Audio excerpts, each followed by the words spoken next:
while to find it. We are already over time. I mean, I started streaming. We were having conversation. Nice. Nice. Getting Nice. some lore dump. It's important. Yeah. 2024 on September 2024 was my first song made with AI. You 2 years ago at this almost. Okay. Yeah. Okay. I'm just letting you go, man. You were on a flow. We're just gonna let you talk and get it all out. It's No, it's very cool. important. You gotta let a German speak his mind every once and again. It's very important. Yeah, always important to let the German speakers. Nice.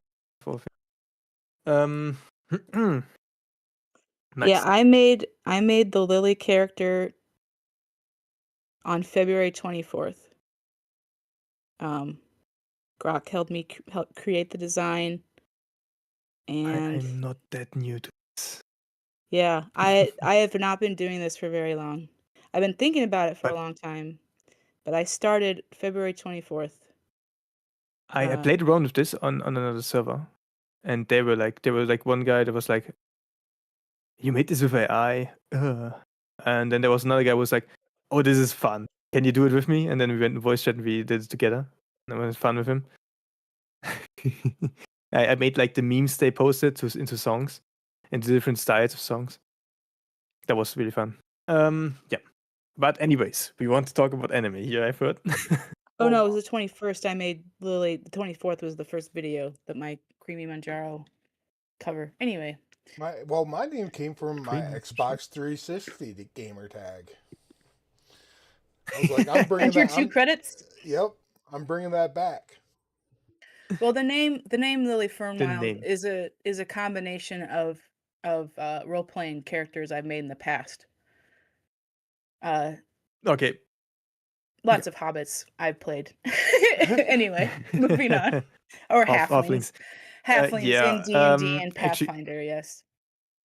the name Lucian that I have chosen for my character is a name I really like. I really love the name Lucian in general, or Lucian or whatever. I don't care how you pronounce it. It does have I really love a this. good sound. Born of Light. Yes. On in back in the Latin was Lucius, I think. Right. And the name I have here, like Torstwolf, this is just like my gamer tag pretty much for my entire life. Uh-huh. I made this back in school and was cringe. Then I put it first as Torstwolf Gamer.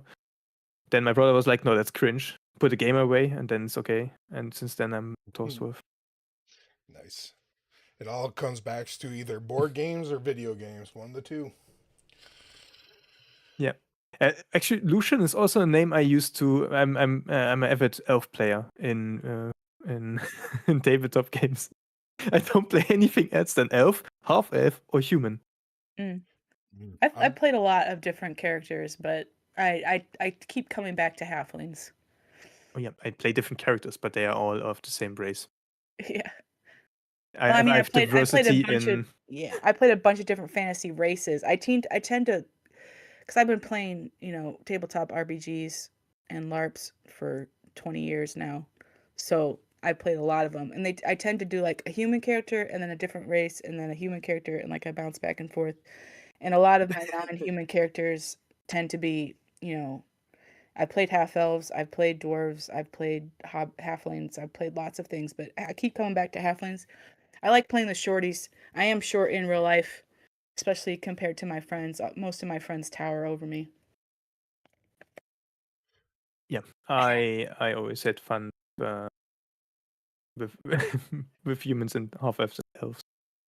I like elves. If I wouldn't have chosen my design I drew myself back in the day, I would have probably been an elf at this point.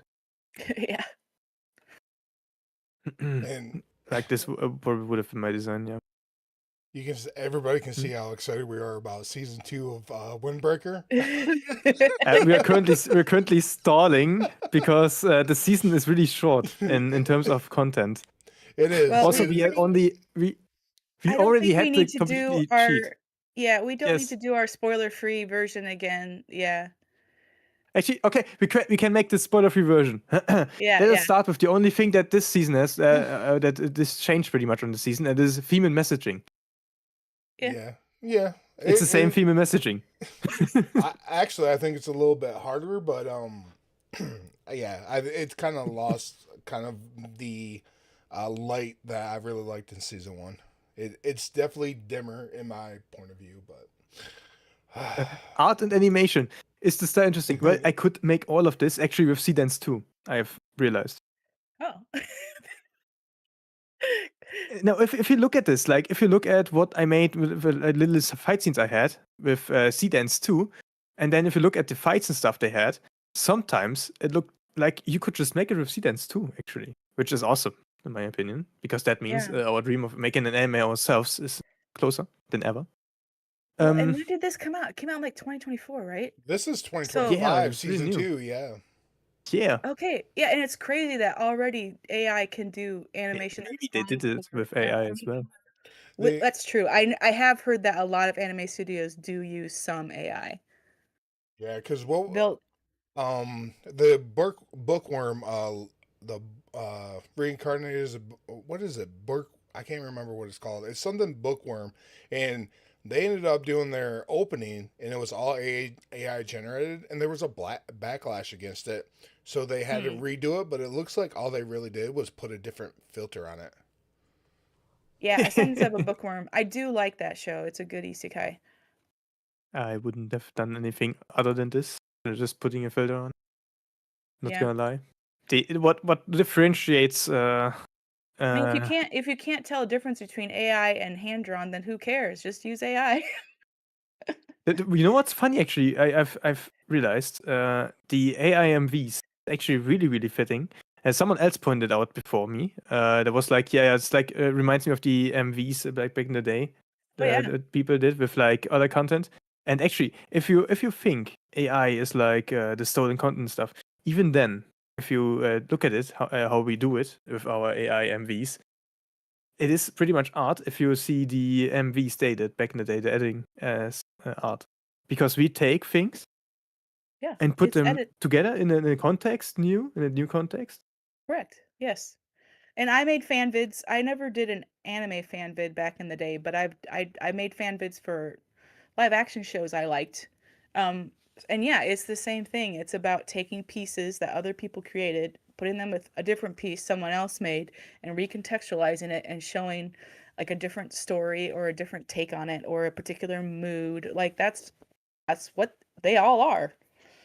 So that's why in my video about constructive criticism, I talked about how I see a lot of parallels between fandom spaces and what we're doing now.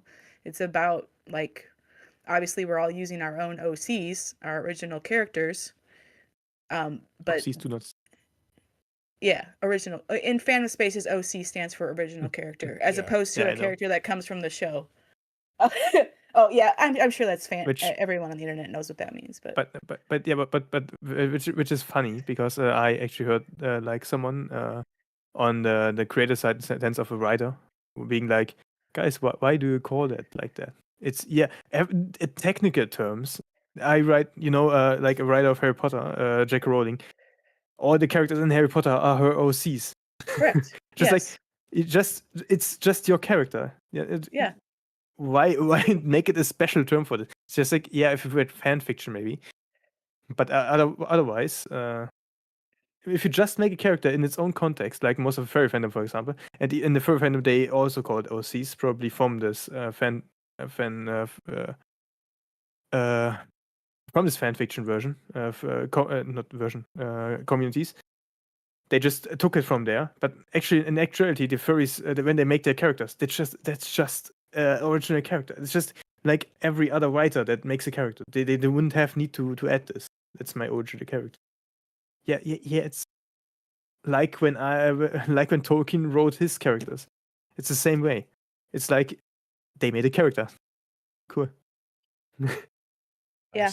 I see the German is coming out in full force today. This will be fun. Anyway, Windbreaker. So we were talking about the anime. This is a podcast about anime. We're going to talk We're about. talking about Windbreaker season 2. Starts in the middle of an arc. Well, yeah, it's Yes, the it began conclusion of the. last season. Yeah, the conclusion of the arc started last season for some apparent reason. Yeah. Oh yeah. Well, the okay. So the last episode of the first season starts with a student in the protagonist's class, Sakura. The student named what's his name? I will find it. I have the episode summaries in front of me this time, and they're all come together. Ansai. So Ansai has his friend Nagato, who's been essentially kidnapped by this other gang called Keel, and they're using Nagato to get Ansai to extort him to try to get him to give them money. And Sakura found out about this, and the entire class decided that they are going to go and get Nagato back and help their classmate take care of his childhood friend. So they all go, and the episode starts. The first episode of the second season starts in media res, in the middle of a fight, and then it kind of flashes back to the beginning of the fight. But the gist of the first episode is that things are kind of going badly for our heroes. They are getting overwhelmed. The leader of the Kill gang is using Nagato as like this trophy and like mocking Ansai and everyone else in the class, and everyone is getting pretty badly beat up. We see Nirei's perspective, our friendly little blonde boy who is very good at intelligence but not so good at fighting, and he is upset that he's like not strong enough to be helpful when he sees his friends in trouble. So he decides to Nirei feels like he is holding his friends back because he can see that Suo is like standing near him in order to protect him instead of being able to fight freely.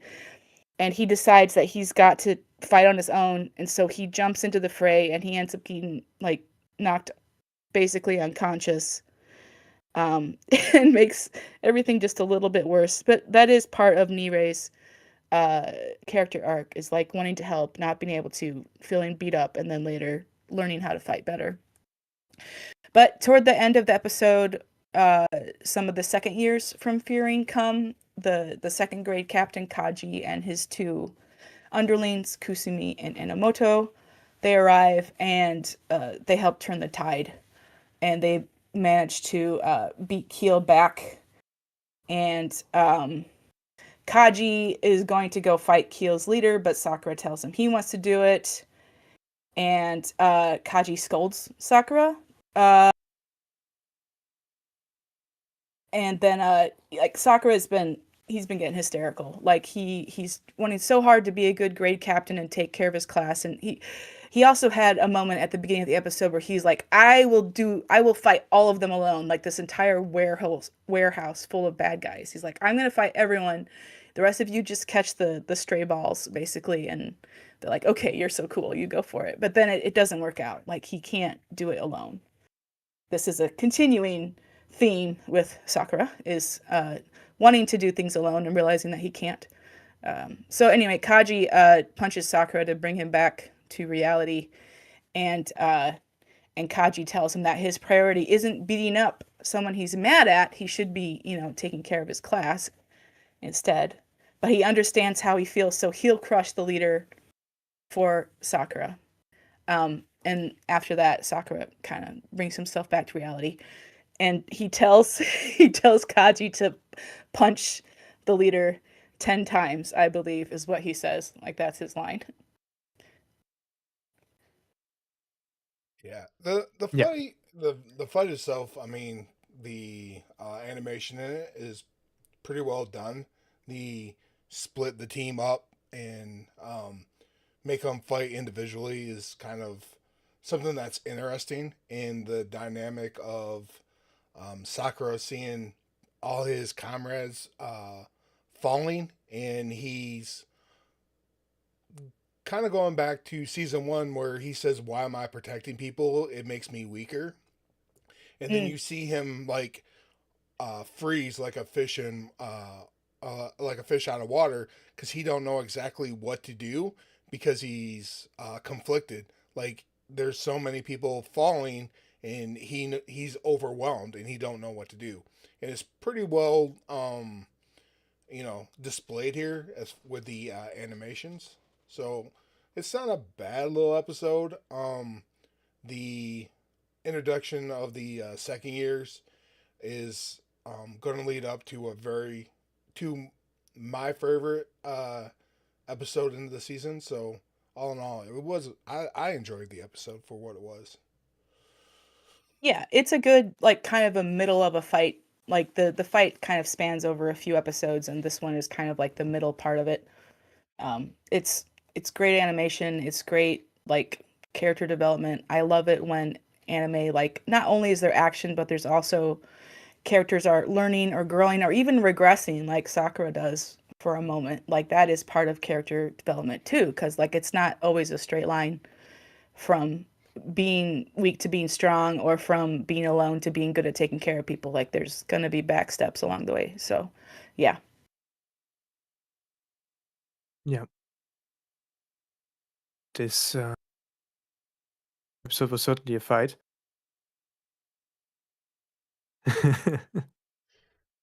Mm.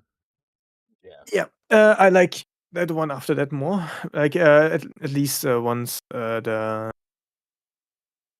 upperclassmen come in, we actually get some verbal beatdown on our protagonist. What makes a great leader? Well, he has to look out for his people. Mm-hmm. That's what he ignored. That's what got them beat up. Yep. And When that he, actually took, yeah, I was just gonna say, yeah, when he found himself with his back against a wall in a bit, in a kind of way, he kind of regressed to when, because that's how it always used to be for him before he joined Fearing, is he was alone, so he was used to, like, just battling by himself. And so I think this is the first time since he's joined Fearing that he's felt that kind of, like, desperation, and so he kind of reverted to his old habits. But thankfully, his upperclassman was there to his senpai was there to bring him out of it. yeah. We once again get the school and how they work together every time, how they look out for each other. Hmm. Pretty much the standard stuff in this show. All right, moving on then to episode 2, unless there's anything else. Yeah, no, it's a fighting scene. Yeah, right. Yeah. So the next one we get, episode 2 is of season 2, is like the end of this whole fight with Keel. Let's see here.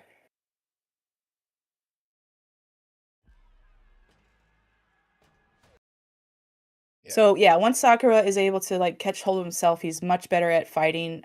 He's able to protect his classmates and then also take down the bad guys. And we also see all of the other 5, like, it's basically 5 strongest guys in the first year. And we get to see little snippets of all of their fights, as once the tide has turned, how they're all able to kind of trounce their opponents. So we see Sakura fighting, we see Sugishita, we see Sugera, we see Kuryu, and we see Suo, and all of them, are able to beat their opponents. And then Kaji, the second grade captain, is fighting the leader of Kill, whose name is Natori, who tells Kaji that, you're an animal, and when being with Furin is weakening you. And Kaji says that he has a wild side, but that he would he hated that about himself, and that being at Furin and being with, like, Haragi saved him from that. So his school has true leaders and he wants to be with them. So that infuriates Notori. It's once again something this show does well, is, like, this kind of battle of philosophies between these two different gangs. But eventually, Kaji does win. he loses control. He lets that wild side out, but it's in a very, I think, justified way. Is like it's meant. He has to bring out the wild side in order to win.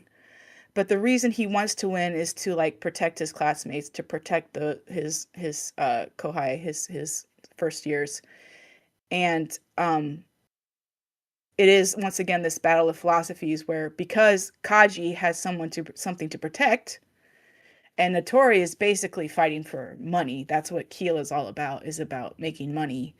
The desire to protect other people is stronger than this shallow desire.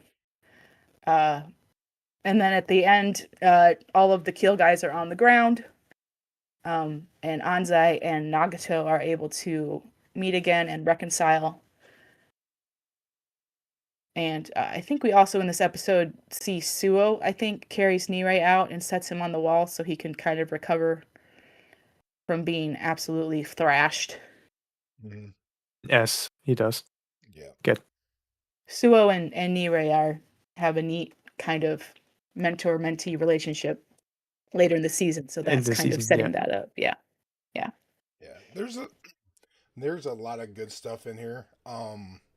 Like as far as like characters, but just from I will say this, the fight with um Naji and Naruto or Natori? Natori. I loved it because they did it perfectly. Because at one point when it was towards the conclusion of the fight, they dropped all the sound and you hear the bat scraping across the concrete. Mm. Oh, I love that so much. And then obviously, so like sound in this episode, they did some really good stuff. The fights were kind of like lackluster because you're like, you guys were having troubles, and then all you did was pretty much one hit a couple of people, and it was like over. So it's, but as far as like character progression, like Sakura and his words to let me think, Anzin, Anzin, Ansai? yeah, Anzai, yeah, Anzai. When him and his childhood friend, the things that they say to each other, it's like a flashback to season one. So they do draw nice parallels of Sakura trying to teach people what he's learned through his experiences. So, I mean, they do try to tighten up some loose ends as far as like where Sakura is in this point of the series, and it's nice that he's actually very flawed, but he's starting to like try to work with lessons that he's learned since he's been at the high school, which Yeah. and it is nice to see that they are taking care of making sure they have um, follow through with stuff they've done before. Yeah, yeah. The scene between Ansai and Nagato, I really liked. It was very sweet. Like seeing how they like Nagato, his character was always very sort of shy and retiring, and he didn't feel like he was able to ask for help, and so and then Ansai is like, why didn't you should have come to me, and then Sakura tells them, that they need to, look each other in the eye and really talk to each other, which is something that Sakura just learned a few days ago. Yep. So, yeah, it was really cool. And I like it. Look, I like it when boys are friends and they take care of each other. So it was sweet. I really enjoyed that scene. Yeah. Yeah, well, yeah, they really care for each other in the entirety of the school. They always got each other's backs, and that's always why the leader acts as he does. That's what Sakura cannot understand for the most part, or for the most season. I think he started to learn this at the end of it.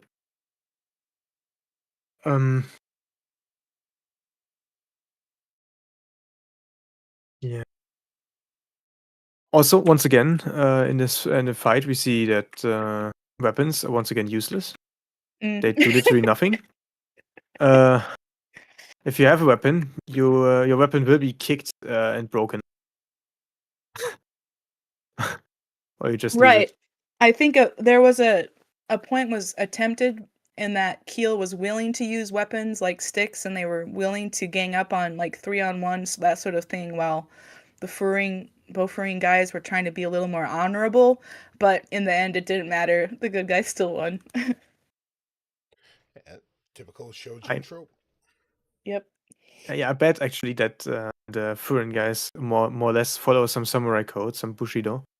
Mm. But I would need to look into that further to actually know that.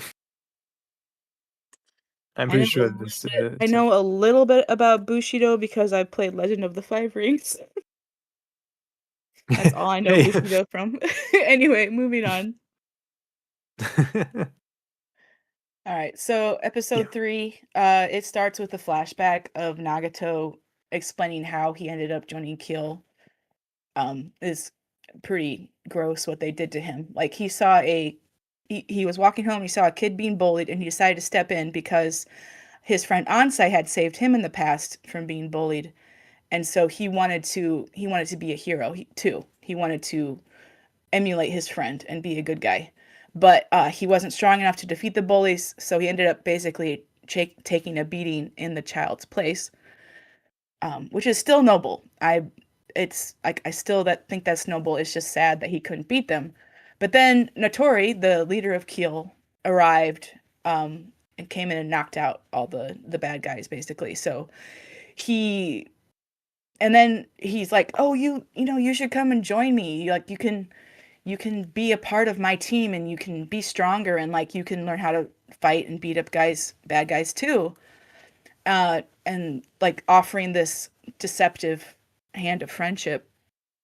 And then so Nagato was excited because like thought he'd found a friend like his old friend Ansai, and he thought he'd found a group where he could belong and get stronger. But then as soon as he came to the warehouse where all the Keel guys were, instantly like that all that got shattered. They were like, okay, now you're with us, you have to bring us money, and if you don't, we'll beat you up. Like they have a quota system for the guys in their gang, and like for every 1,000 yen you don't bring, you get punched in the face.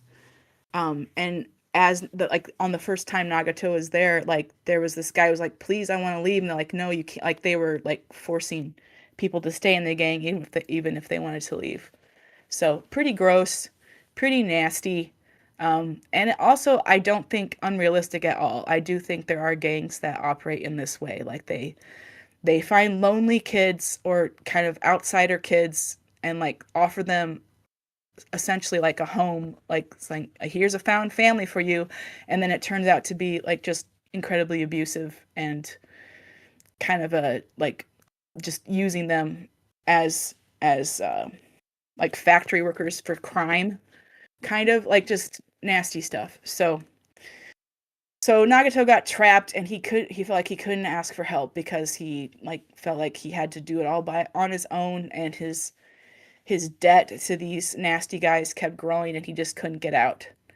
Um, so then Ansai, tells him, it's you're not weak, like you can we can fix this basically, and I still think you're cool. Like it's really nice. Um, so and Onside too is like tells the rest of the Furing guys like, I'm sorry that I couldn't do this alone. They're like, no, like obviously this is why we're supposed to be together. We're supposed to take care of each other. And yeah, Sakura thinks that Sakura apologizes for letting everyone down, for not being able to live up to his boast at the beginning of the first episode where he was like, I'll take them all, you just catch the strays. And then everyone says, no, we all came here, like it's all, we all did this together. And Suo and Nire especially, they're like, no, we're your vice captains, we were supposed to support you, and we went along with it too, so we all bear this responsibility. um so then they go to they kind of split up And the Bofurine guys go to a restaurant to find Umemiya. Kaji is worried that there's something else going on with this gang. Like, Keel seems like too, I guess, well organized or something. Like there might be something shadier going on. And later we do see that there's a guy who comes in and like looks over all of the fallen Keel guys. He's like, well, this is just one iron in the fire, basically. Like he has other plans. So that's obviously foreshadowing of a villain in the future. So they go to the restaurant, talk to Umemiya. They expect they're going to get in trouble, but once again, Umemiya is just kind of happy to see everybody and happy they're all fine. And they, have some food, take care of each other. Sakura tries to apologize again, but Umemiya also says to him that what made him lose control of his body in the middle of the fight was that he cared about his friends. So seeing his friends getting beaten up, it had a physical reaction, and that's why you were having trouble. And this is something Sakura hasn't experienced before, not having had friends before. So this is like, it kind of like shocks him. But yeah, and then we get the scene at the end where we see the Keel base, and there's somebody who's looking over everyone fallen and saying like, this was only a way to kill time, but he found something interesting, with the implication that the something interesting is Sakura. And that's the end of that episode. A foreshadowing for a big bad guy.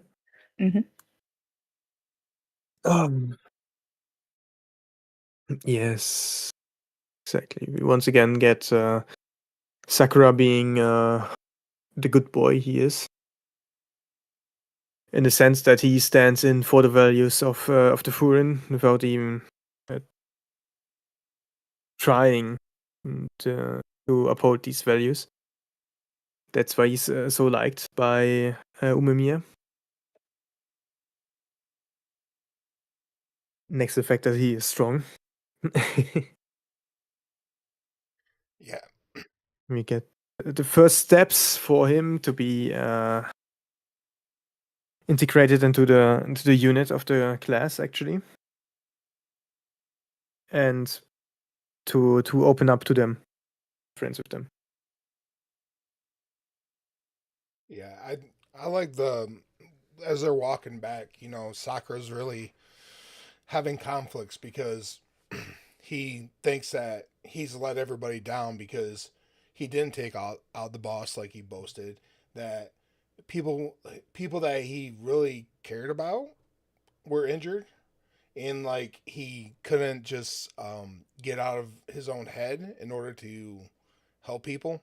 So I like seeing, and they did it with an interesting way of changing colors within the scene of, Suno touches him, and you see, the obviously a softer color hits a hue over everybody, and like Sakura's still fighting with those feelings. They don't explore it as much as I would like, because they really could hit home some really heavy, what do I want to say, storylines, or they could expand some of these questions, but they kind of like move on to next thing because it's there, and maybe you're supposed to think about it, and we'll see if it shows up later.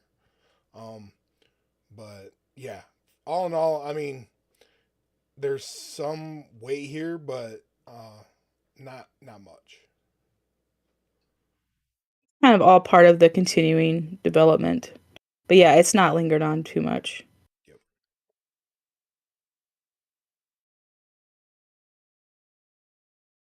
Part of a story of this arc. So, Okay. next up. All right. So the next day at school, everyone's pretty cheerful, all things considered. Ansei's feeling better, but Sakura isn't there. And when Nirei tries to call him, it turns out that he's sick.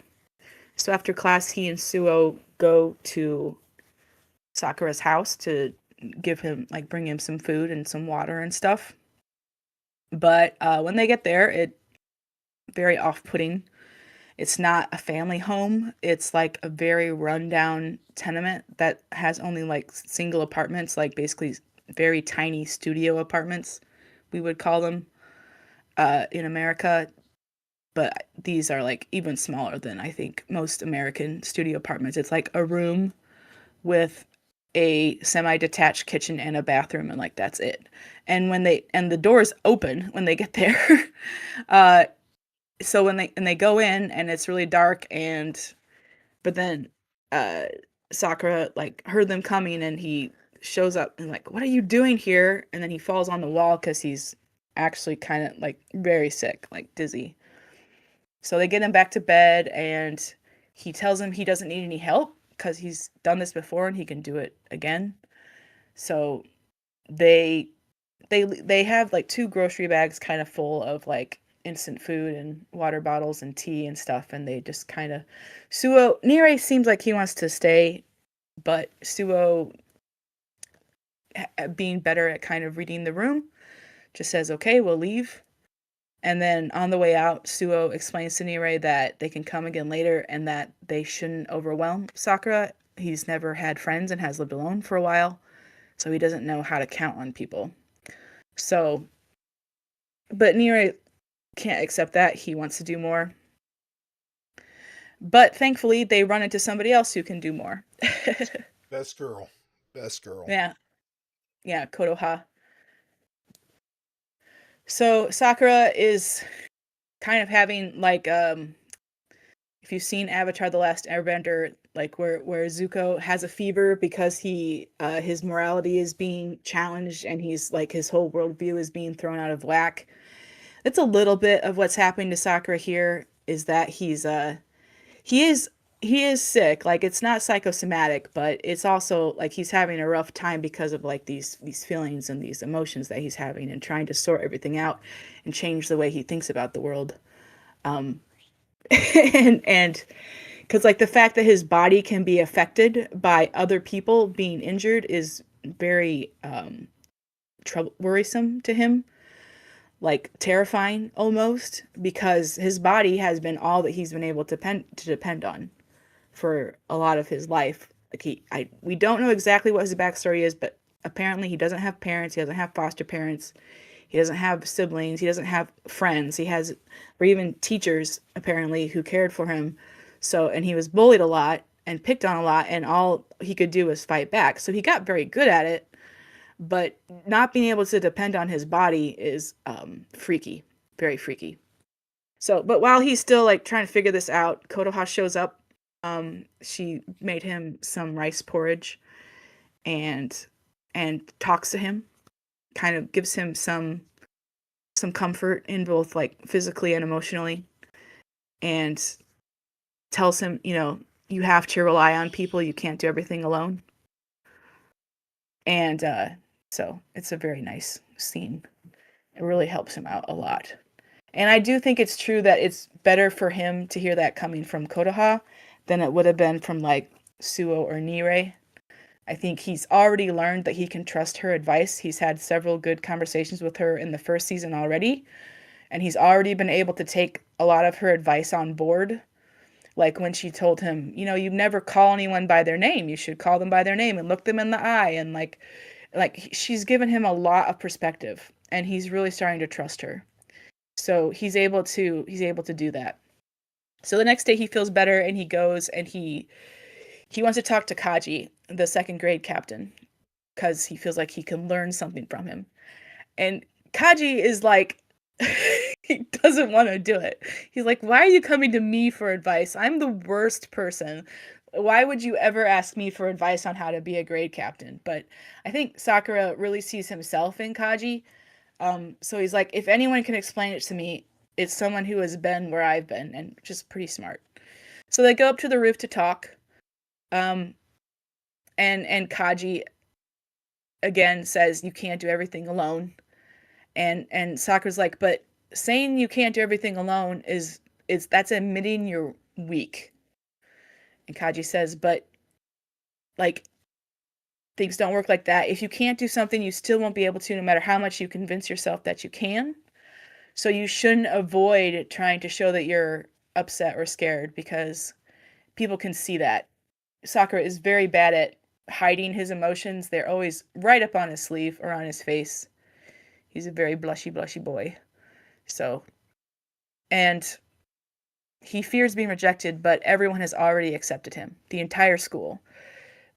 All of his classmates, Umemiya, like all of the higher grade captains, they've all already accepted him. So he needs to be able to trust other people and not focus on being afraid of what they think of him, because they already like him. So then Umemiya appears, he's clapping, he's proud of Kaji for being a good senpai and teaching Sakura about accepting help. They were there the whole time. And so Kaji freaks out, punches Umemiya, and runs away. So Ume asks Sakura how he feels about that discussion, and Sakura says like he can look forward now. And Hiragi remembers doing the same thing with Kaji. Like he also bought him a coffee and took him to the roof so they could talk. And that's the end of that episode.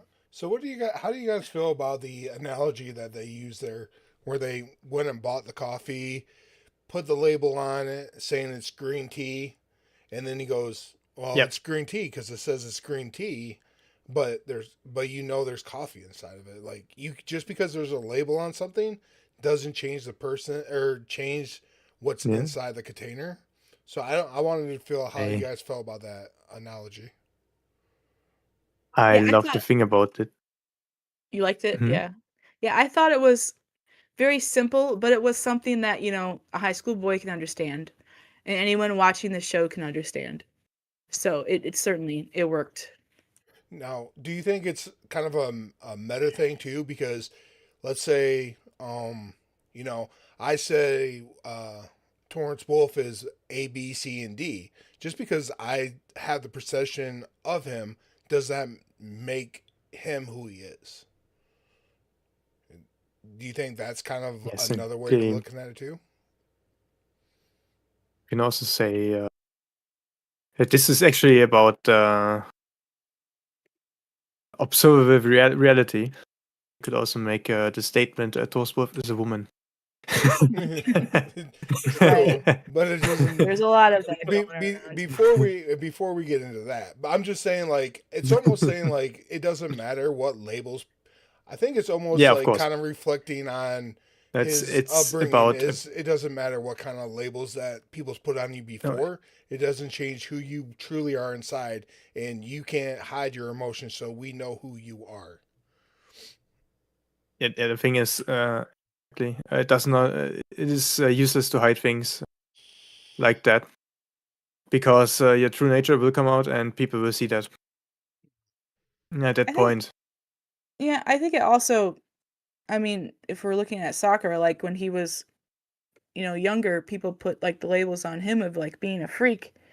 But, once he got to Bofreen and joined them, it turns out that he fits right in. He's he's a little aggressive, he's a little rough around the edges, he's not good at relating to people, but they all like him. They all want him to be there. They all want to see him grow. So it's like they're like saying, like they're like kind of peeling off that freak label and saying that doesn't fit. That's not who you are. Right. It's like they can without they don't put labels on him. They just it's like they see his actions and they go, okay, Mhm. this is who you are, because they don't have a pre conception of who you are based on your outward appearance, right? Yes, Right. it's a judge by character, not judged by appearances. Mhm. That's pretty much one of the big themes of Yeah. Yeah, for sure. I love this. To me, I think this is my favorite episode of the season. Just because Hmm. I think there's a lot of substance in this episode and they do it really well. Yeah, I was really proud of Sakura for asking for help, for like actually going to Kaji and saying, I don't understand this. I need you to explain it to me. That is so hard to do for anyone, but especially for like a teenage boy. Like, and he's been alone for so long. But yeah, Kodaha obviously helped a lot because she just like, she doesn't take no for an answer in a way. Like, she just kind of barges in and says, like, I'm going to help you. I'm going to give you advice. That's the way it is. But then he actually went to Kaji and asked him, and like I thought that was so cool of him. I like this episode a lot. Yeah. Well, we see that he tries to be a good captain, so she does the things that people tell him to do. So Yeah, and I was also proud of Kaji for doing a good job. Like, he was so uncomfortable with the idea of a younger guy coming to him for help, but he still like gave it an honest effort, and that takes a lot of courage and strength in itself. Like, he tried to run away at first, but then he was like, okay, this is what I know. Like, he did his best. It was really good for both of them. Yep. yeah, And then we get the comedy beat at the end. That punch in the Yeah. face was hilarious, and the very Looney Tune running away. I loved it. Yeah. yeah, All right. you have to balance like comedy and seriousness.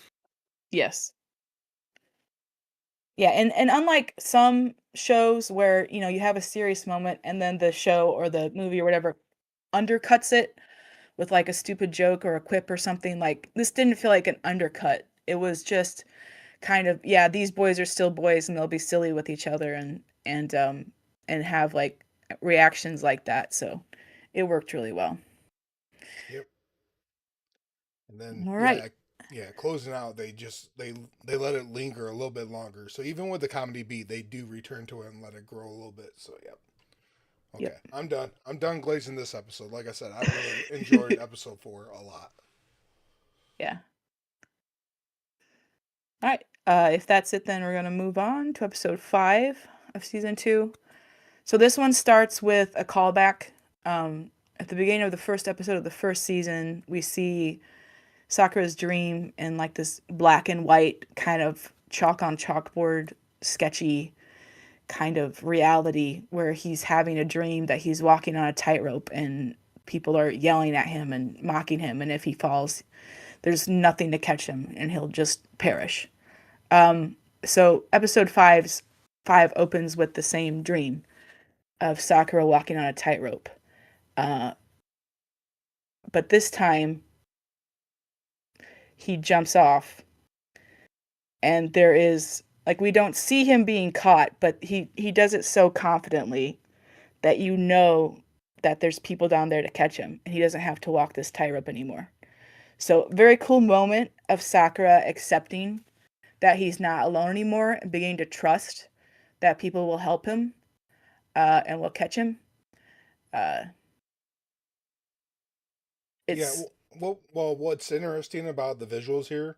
So what I love is that he hears the wind chime, and that wind chime is in the same art style. So it's that black or that all black with chalk white, and then it switches over, and you just see like a little plant starting to sprout, and then it cuts in to him walking to the classroom, and then when he jumps, like you see the ground and he's only like 3 inches off from the ground. All that was in his head. There was always something down beneath him, but he could never see it. Or he mhm. couldn't, yeah, he was so lost into his own thoughts that he was blinded to everything around him, which is really done masterclass, I think, as far as art style and animation. Yeah. Yeah, this is all this in his head is like mixed up with his friends waiting for him when he gets back to school. Uh, so it's when he sees them all waiting for him that he finally jumps off that tightrope. And he tells the whole class that he doesn't know how to depend on others, that he's sorry for being such a mess. Um, and then Sugishita kicks him and knocks him down. Sugishita Sugishita don't care. He's a badger boy. Um, Hmm. So they all tell him, yeah, we know you're awkward. We know you don't know how to depend on others, but still, you're doing your best. You don't have to apologize for that. We like you. We believe in you. And now Sakura sees himself like in a bright garden. Everyone's there waiting for him, and he finally knows where he belongs. So everyone's hungry, and they want to go eat something. They're like, Sakura, you have to decide what we eat. Like whatever you eat, we're into. And he's like, what? Don't make me make decisions. He's like, what if I, again, he's like almost falling back on what if I choose the wrong thing? What if I want to get, yakiniku and no one else wants it? But then he, finally, it's like, I want omurice, which is the food that Konoha fed him when he first arrived. Obviously a comfort dish for him and a comfort place. And everyone's like, yeah, omurice, that sounds great. So they all go and have omurice at the cafe where Konoha works.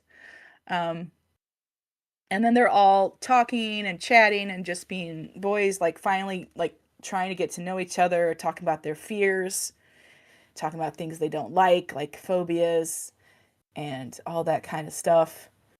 And then, so yeah, the scene in the cafe is really, really nice to see everyone bonding, getting to know each other. Making fun of Suo for apparently lying about Nato, although he insists that he's not, because like they're saying you're afraid of Nato, and like no, I'm not. Which is a fermented soybean dish. Never had it, but I've heard a lot about it in anime. Yeah, Suo as most Japanese. So yeah, Suo is becoming one of my favorite characters in this too. He's funny. He is the comedy relief guy. He has a very distinct personality, which is very like not tropey, I think is the way I want to say it. It's like he's not exactly like any other anime character out there. So yeah, very enjoyable character. So, and I think this is the scene where Sakura laughs and like everyone like stops and stares at him.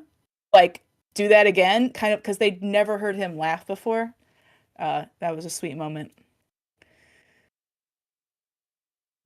So anyway, he did laugh. Yeah, laugh and yeah. They're like, oh, yeah. It was when they were all like making fun of Suo and trying to get him to break, and something about that tickled Sakura, and he laughed for the first time in his friend's presence. Yeah.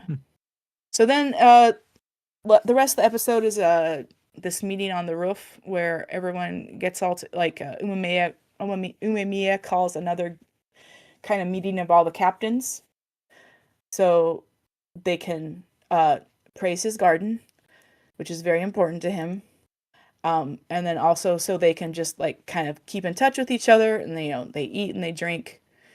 And this is where we get like kind of formally introduced to Bofurine's 4 heavenly kings, one of which looks like a girl, but is not. So this is where Sakura meets Tsubakino, who wants to be called Tsubaki or Tsubaki. And he is a cross-dresser. He's wearing a skirt, makeup, and lipstick.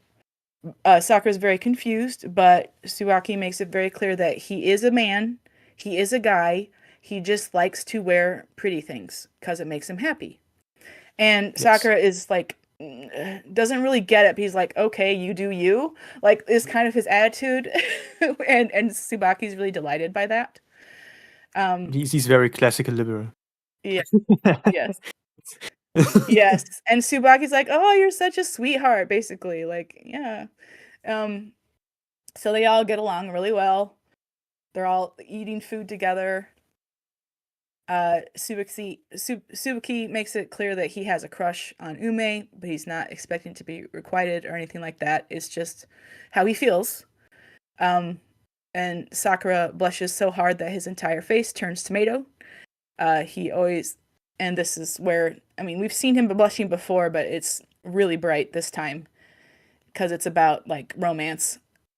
And that really, really bothered, like it just affects him.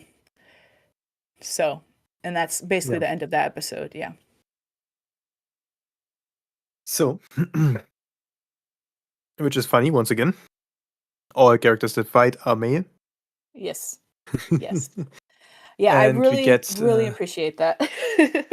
yeah. The next or the I think it was the next episode, right? Was the episode that I saw a short of when I was watching the season for the first time.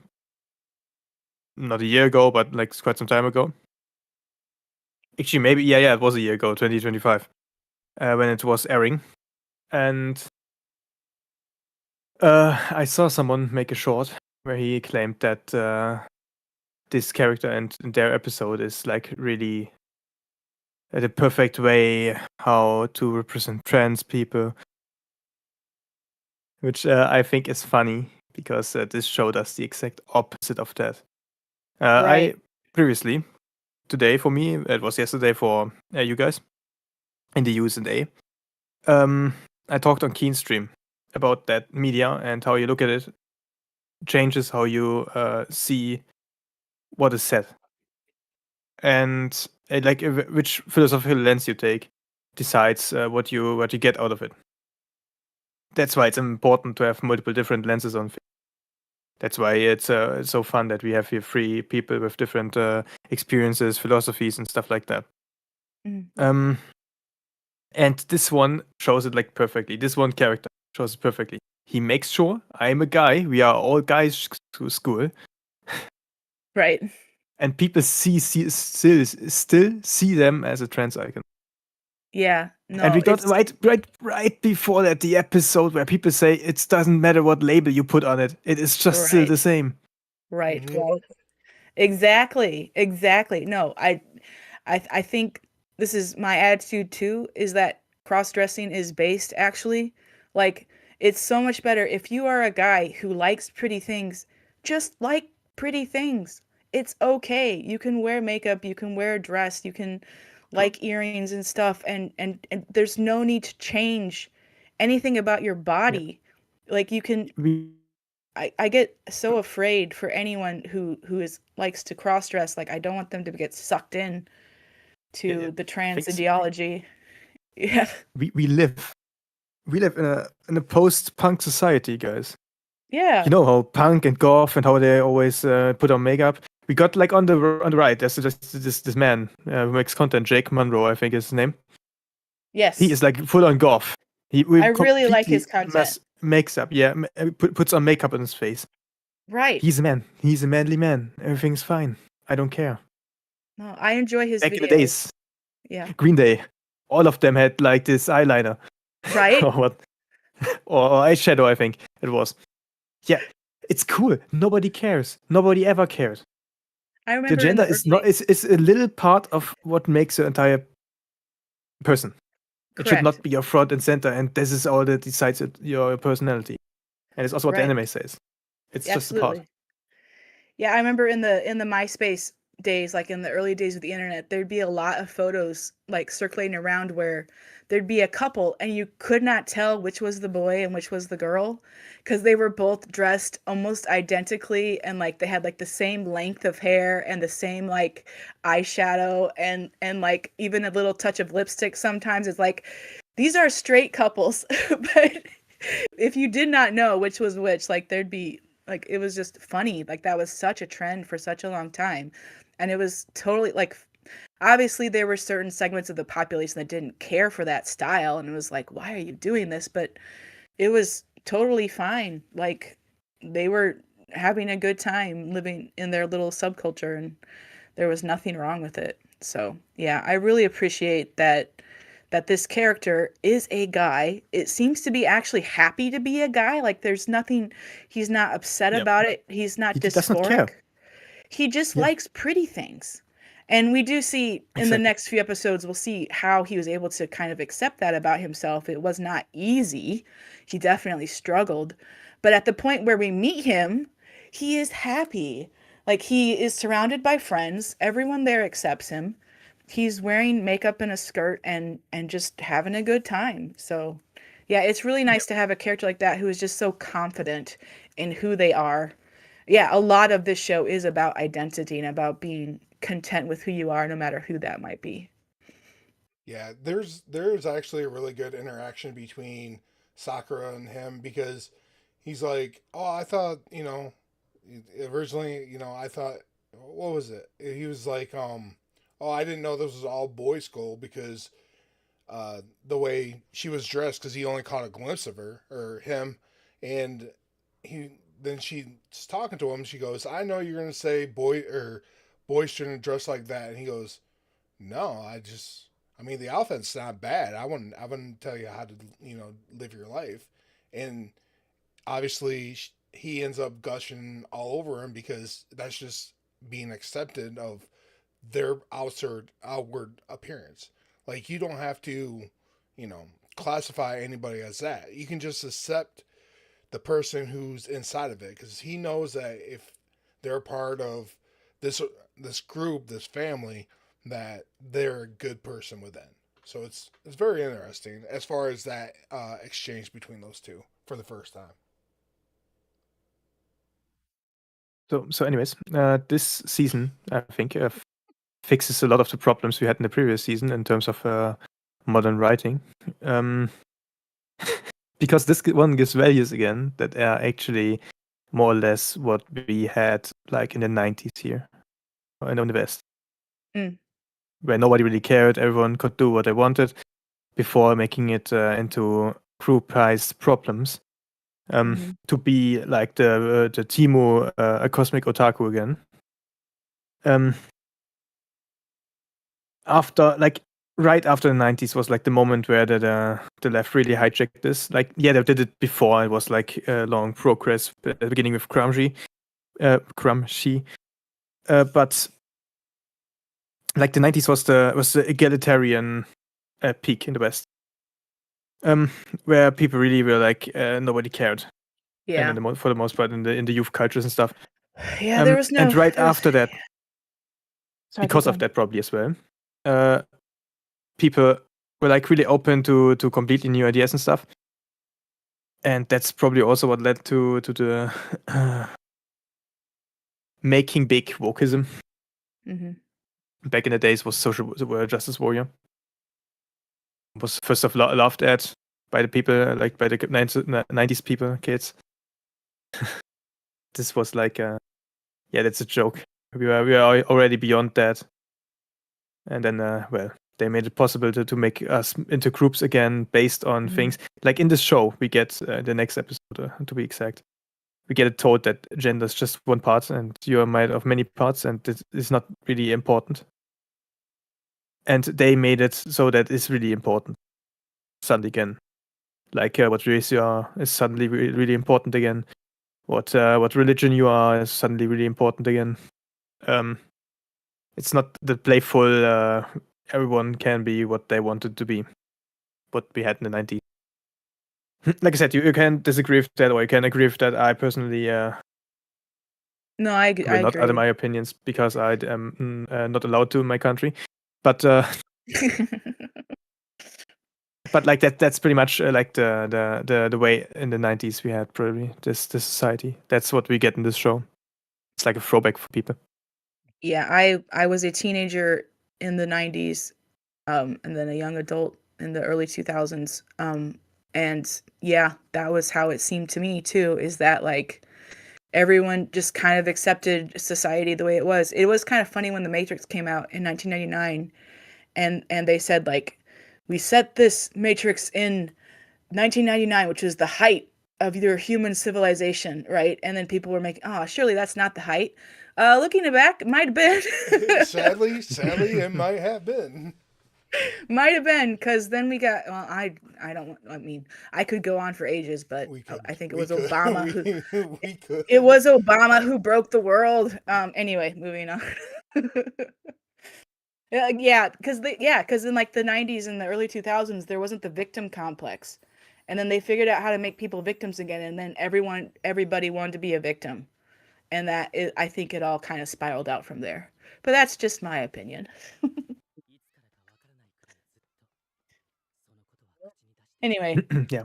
moving on to episode 6. So we see Subaki's childhood, where he always liked cute things, but he didn't say it because he felt, alone in that. Like all of his male classmates and male friends didn't like the same things, and they would like show like a friend like saved a flyer for him because it had a truck on it because Tsubaki had talked about liking trucks, and then he turned over the flyer and on the back there were all these like cute little jewelry, and he's like, oh, this is really cute, I'm gonna keep this, and then he feels bad about like lying to his friends. So that's a very strong theme for him, is that he doesn't like lying about himself, but he can't help the way he feels. So, but we do see Tsubaki is taking Sakura, Suo, and Nire to help him cheer up a friend of his, an elderly man. Um, so this old man is very happy to see Tsubaki and the other guys. He's very gentle. He immediately starts praising their fashion styles, like Suo's earrings and Sakura's golden eye.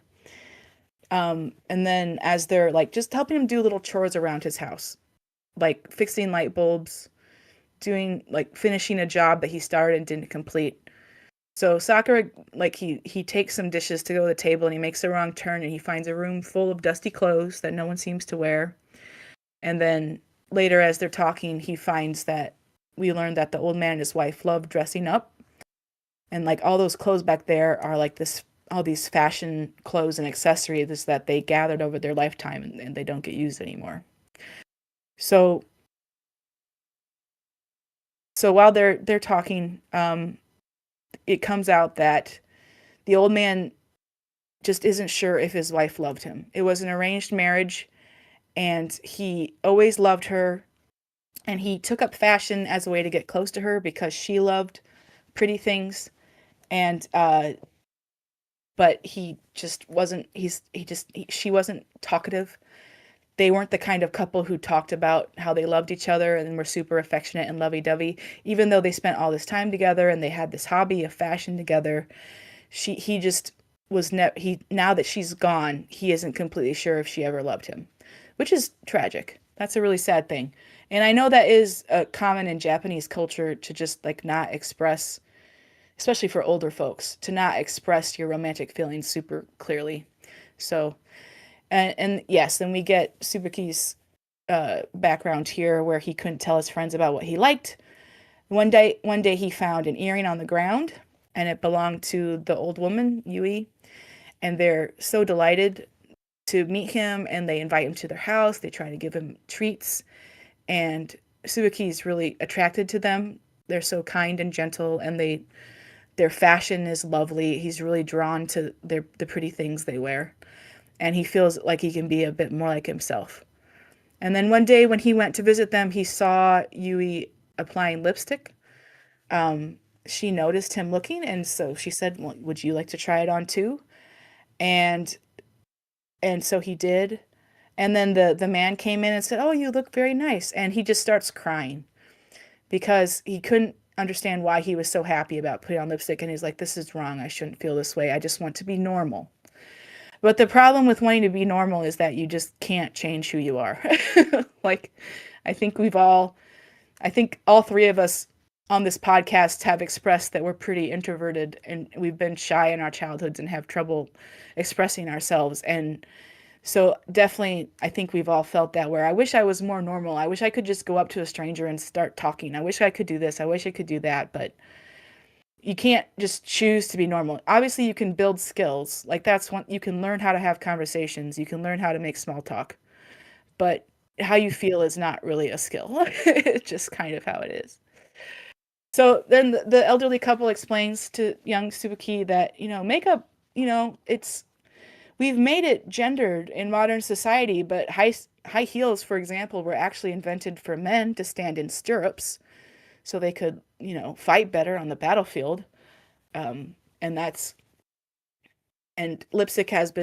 makeup has been worn by all genders throughout history, and that you shouldn't be bothered by what's normal because it's an ever-changing concept, and that you should like what you like because it's what you like. And they love him. And that is how I think everyone needs to learn to accept themselves, is Yes. It's so much This is easier. a It's so much easier if you have someone to tell you that, but if you're able to tell yourself that too, that can also be it's helpful. an Yeah. important message for the current times. Yes. Yeah. Yeah. Yeah. I wish every boy who liked pretty things could hear this. It's like you don't have to be a girl. You can be a boy who likes pretty things, you know. Yeah, Or every that we can. yeah. Yeah. Or every girl who likes to roll in the mud. Like you can be a girl who likes to roll in the mud. You don't have to be a boy. We even have a name for that. It's tomboy. Exactly. Exactly. Yeah, no, that's actually one thing. Time to share more lore. I personally am. We know that at this point. I mean, like the romance guy here, Mhm. which is I read actually the romance mangas and stuff. That is actually more made for women and stuff. I like that way more, for the most part, because I personally am a bad writer for interpersonal things. Like I can write a world, I cannot write characters. And I am fascinated by how people interact with each other and how feelings can work and everything like that, and what feelings even mean. I spend lots of time to figure out what is actually hate. What does that mean, and what does love actually mean? And with that, I have quite a few interests that are more feminine. Yes, I'm this really buff guy after I trained and stuff, but in terms of interests, I have more like this feminine stuff. But I never ever had the thought in my mind that maybe I am not a man because of that, Mm-hmm. because of being more feminine or having more feminine interests. To have That's even good. more though, there is a picture of me in a skirt even. Oh. And I didn't become a woman. Imagine that. The same with another big right winger on YouTube, actually like a center right. It's a Gundam. It's like also like a punk rocker or something like that. Was in this time, and he was more cross-dressed than many of the people that now call themselves women. Yeah, Yeah. I know that he expanded. Like he used to do makeup for drag queens and stuff like that. But Yeah. this episode really just emphasized what was being told to Sakura 2 episodes ago. Right, the labels that are on the outside is not truly what's on the inside. So Mm-hmm. this is just a kind of feels like more of a reinforcing of the kind of the story that we got or the messaging that we got a couple episodes ago.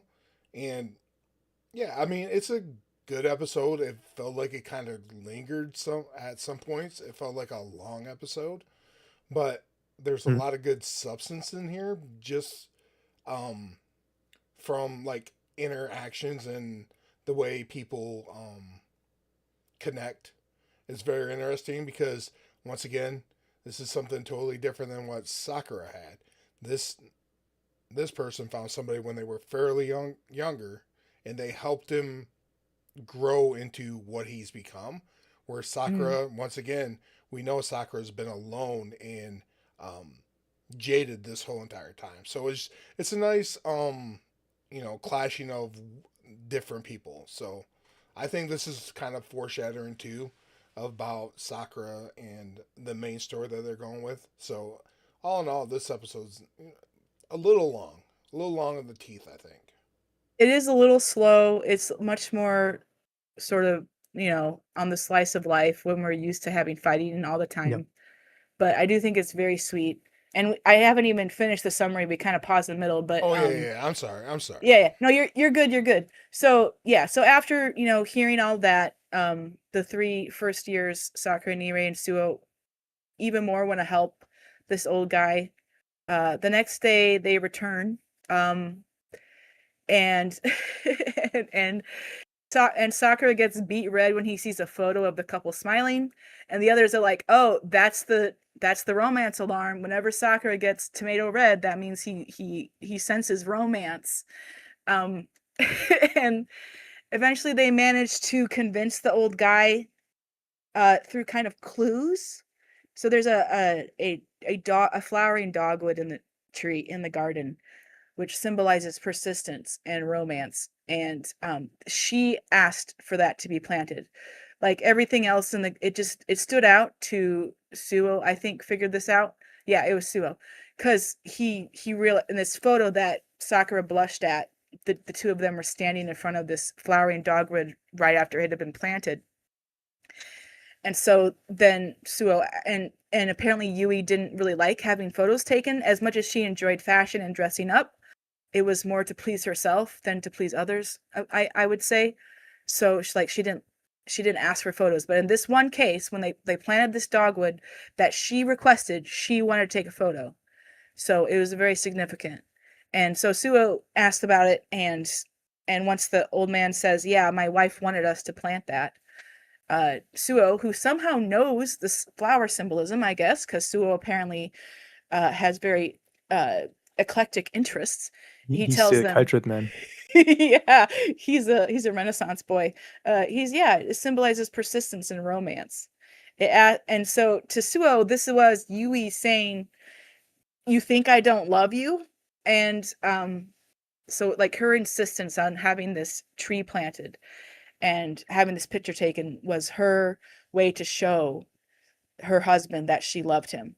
And after that, the old man, like, he smiles, he laughs, he starts to cry, and he's finally able to believe that his wife actually loved him, which is really sweet. And the episode ends with like a flashback to him, like, kind of sitting in the house reading the paper or something, and she's outside planting, watering the tree, and she like sticks her tongue out at him. Yeah, So that's very cute. yeah. But not this. Actually, anime loves to play with certain flowers or certain plants and their meanings and colors with their meanings. Mhm. I've realized that quite a lot in recently, especially if it's like such a symbolism focused or philosophy focused anime. Yeah, that makes sense. Yeah, they love to do that. At this point, if my mind wouldn't be a sieve or something like that, I would maybe remember all the colorings and what they mean because I've looked at them so many times. I should look into that. I love learning Yeah, about yeah. I have looked into that very often with all the meanings of different colors and everything. I've actually looked into that just for getting accessories for friends of mine. Oh. But I forgot everything again. Yeah, I didn't realize that. Of course, Japan is very big on symbols. I should have realized that flowers would be symbolic to them as well. I should look into that because I love learning about Japanese culture when it affects When, the anime I like. once we get into the Roman section with Violet Evergarden, then the name Yeah. of her, Violet, the Yeah. flower itself has meaning. Yeah, that makes a And lot of everything sense. else. Yeah. Well, I know the sakura has a lot of cultural meaning, the cherry blossom. So yeah, that's our protagonist's name too, which I thought was fun. Also, which is once again funny. This character, our main protagonist, our protagonist, is called after just first a female name. Yeah. Both of them. He's Haru Sakura, I think. Yeah. Haruka. They're Yeah, both Haruka female Sakura. names, yeah. Yeah, both female names. And he's like the really strong fighter guy. Yeah. They like in this anime to I always say subvert expectations. They like to make you think again that the cover is not always what is in the book.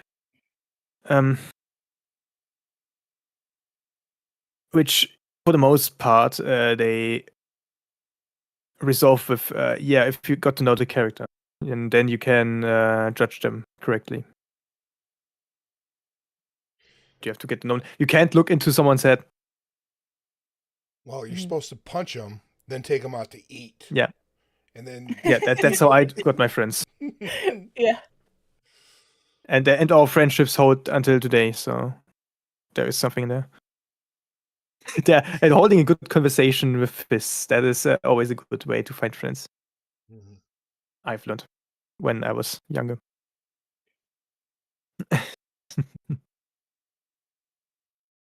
So, yeah, we got our trans person out of the way.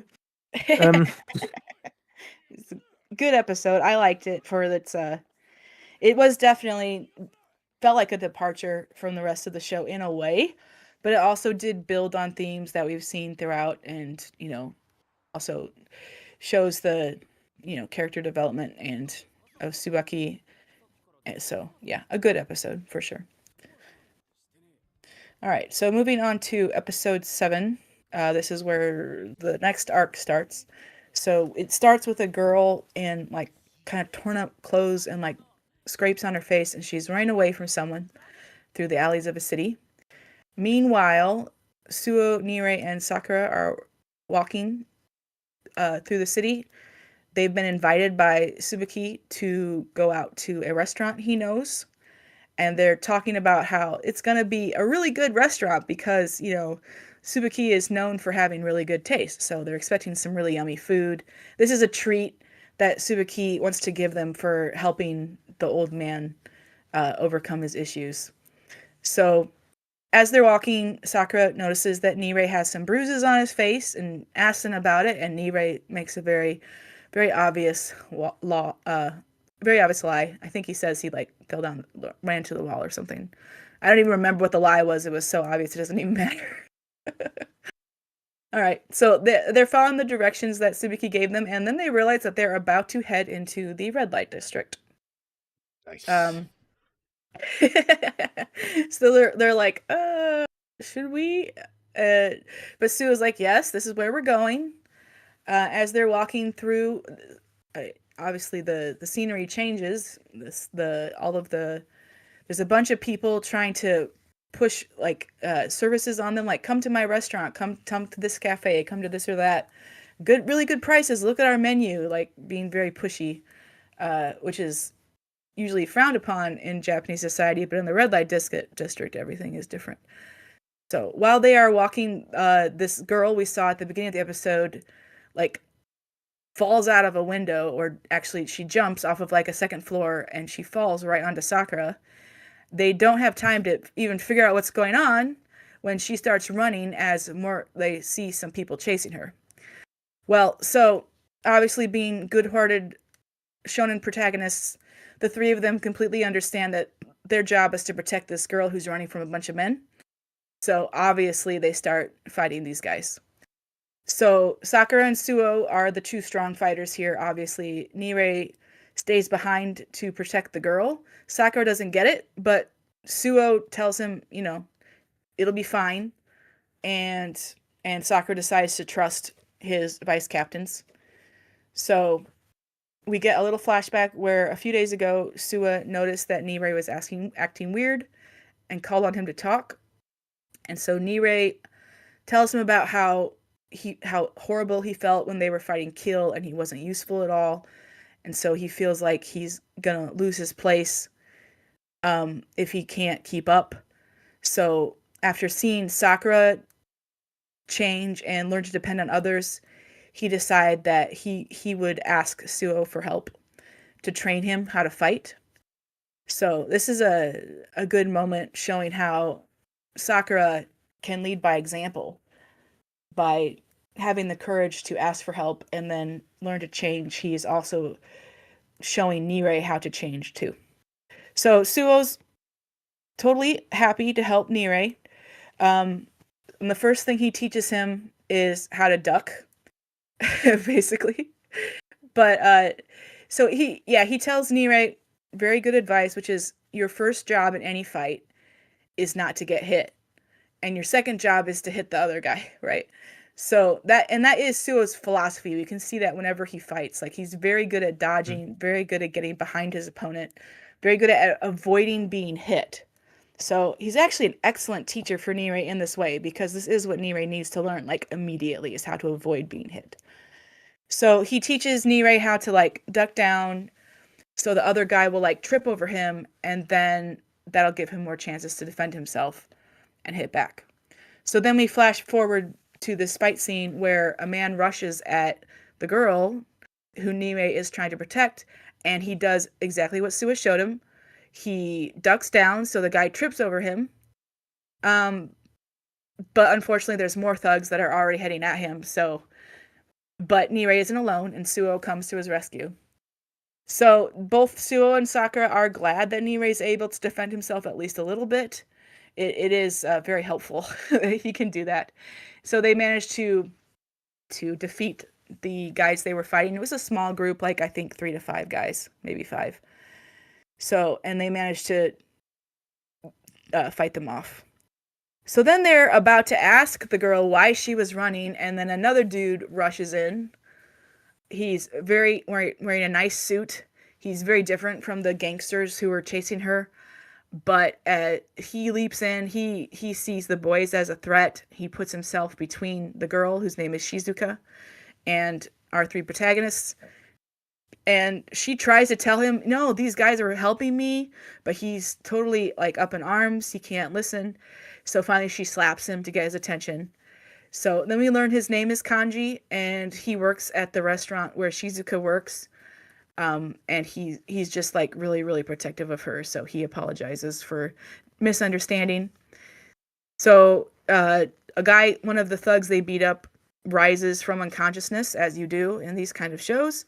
But Sakura puts himself in front, but before he can punch the guy, another man kicks him, and then several more suited up people arrive. So now we meet this good gang, who are called Roppo Ichiza, and they're a group of men who have taken it upon themselves to protect the red light district from anyone who would try to mess with it. So in the past, they have clashed with Fury a few times, but now the 2 gangs are basically friends. I mean, kind of. Like, Roppo Ichizo, these are a bunch of adults, and Furin is a bunch of high school kids, but, like, they're friendly with each other. So, and then we learned that Tsubaki is a dancer at the same club where Kanji and Shizuka work, so that's where they're going to meet him. And that's the end of that episode. Yeah, it's pretty light. It's pretty light. After having a big downer, which is 6, and a very plot heavy, 7 really lightens the mood. Sakura, I think, is a little jealous because he wasn't asked to help uh, teach somebody how to fight. But all in all, not a bad episode. Animation was fine. I like we're changing colors, being in the red light district. Everything's a lot a different, brighter, with It's some very neon, shade. yeah. Yeah. So I do like we're changing up scenery a little bit. I personally follow more the philosophy of the muscle man in terms of combat. Mm-hmm. Getting hit first and then German suplexing the enemies. But yeah, I have to agree that Sua is probably the best fit for our little man. Well, and it makes sense because Sua's far more approachable. Sua's definitely the brains of, well, would he be the brains, or would he be the like logic of the class? Like, because Suo's, like I said, I've really liked the character, the way that he's being portrayed. He's definitely different than your average shonen sidekick. He's definitely his And own character. yeah, and he's very different than your normal, like your typical high school boy. He's very calm. He's very well collected. He's very well spoken. Like, yeah, he's just he's a lot more approachable than Sakura, because Sakura's just not good at talking to people, and Suo obviously is. He has a lot of skills when it comes to relating to people and communicating. So, yeah, I don't know what role I would, if I was trying to say, well, like Nirei, I called him the intelligence, like he's the guy who gathers information about the enemies. Sakura is a heavy, obviously, and a leader. Suo is, I don't know, like I said, he's a Renaissance boy. He can do basically anything as far as we've seen. Yeah, if it wasn't for a protagonist, he would be the leader, right? Because I he think fits that so. role. He's so strong, and like, yeah, and just not, he's so good at not being hit. Like, yeah, you would want a leader like him. But he doesn't want to be the leader. Like, that was pretty obvious in the episode where they were telling the class to pick someone. He, I believe, was the first one to point at Sakura and say, him. I want him to be the leader. So Yeah, it's almost like Suro's like the counterweight, right? So in order Yeah. for this to be balanced, you had to have Suno to counter Sakura. So yeah. But yeah, I'm all in all, this episode was kind of light and fun. Yep. It's just the start of a new arc. So, any other thoughts? The red light district. Pole dancing, the Yeah. pole dancing animation, meh, It meh. was okay. It looks rotoscope to me. They probably took footage of somebody and then animated it, which is totally fine. Nothing Yeah, wrong with I it. think the opening had better pole dancing. Yeah. Actually, that's funny. The opening is called Boys, I think. Yep. Like boy and then with a Z. And the ending is called It's Myself, I think. Yeah. Which once again, we have the boys and they are themselves. Yes. Yeah. Yeah. Strong themes of identity and like being yourself in this show and this season. Yeah. This season That's is actually very- that once again. This is a virtue, standing up for what you believe in and standing up to be yourself. It's more or less a virtue. It's courageous Mhm. to do so. Mhm. Yeah, because there's a lot of people who will push you not to be yourself. Yeah. And the more oppressive your society is, the more peer pressured you are, the more courageous it is to just stand out there. And the best way to stand out is stand out positively. Yeah. Not negative. Don't shit on the street. That's not how you should stand out. Right. All right. So episode 8, they they get their treat from Suzuki. They get a bunch of food at the club. And we learn about the people there at the club. We learn more about Shizuka. We meet Suzuki's vice captains, Suryu and Uryu, who are twins. And they snuck in kind of and have been ordering plate after plate of food on Subaki's tab.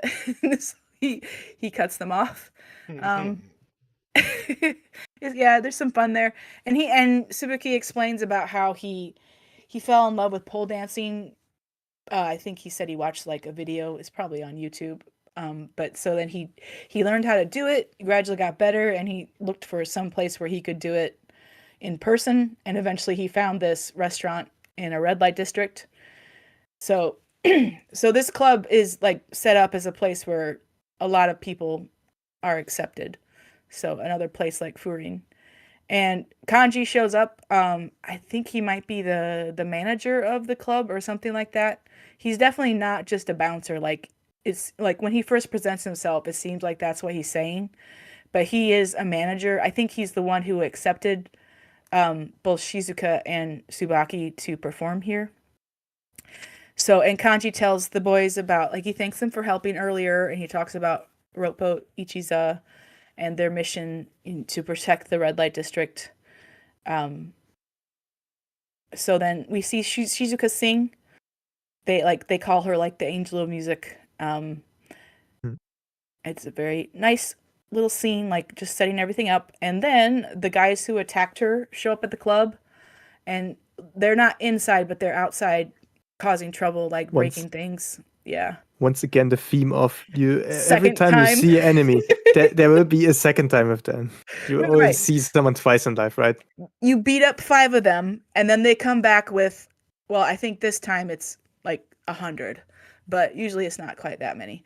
But this time there's a lot of them.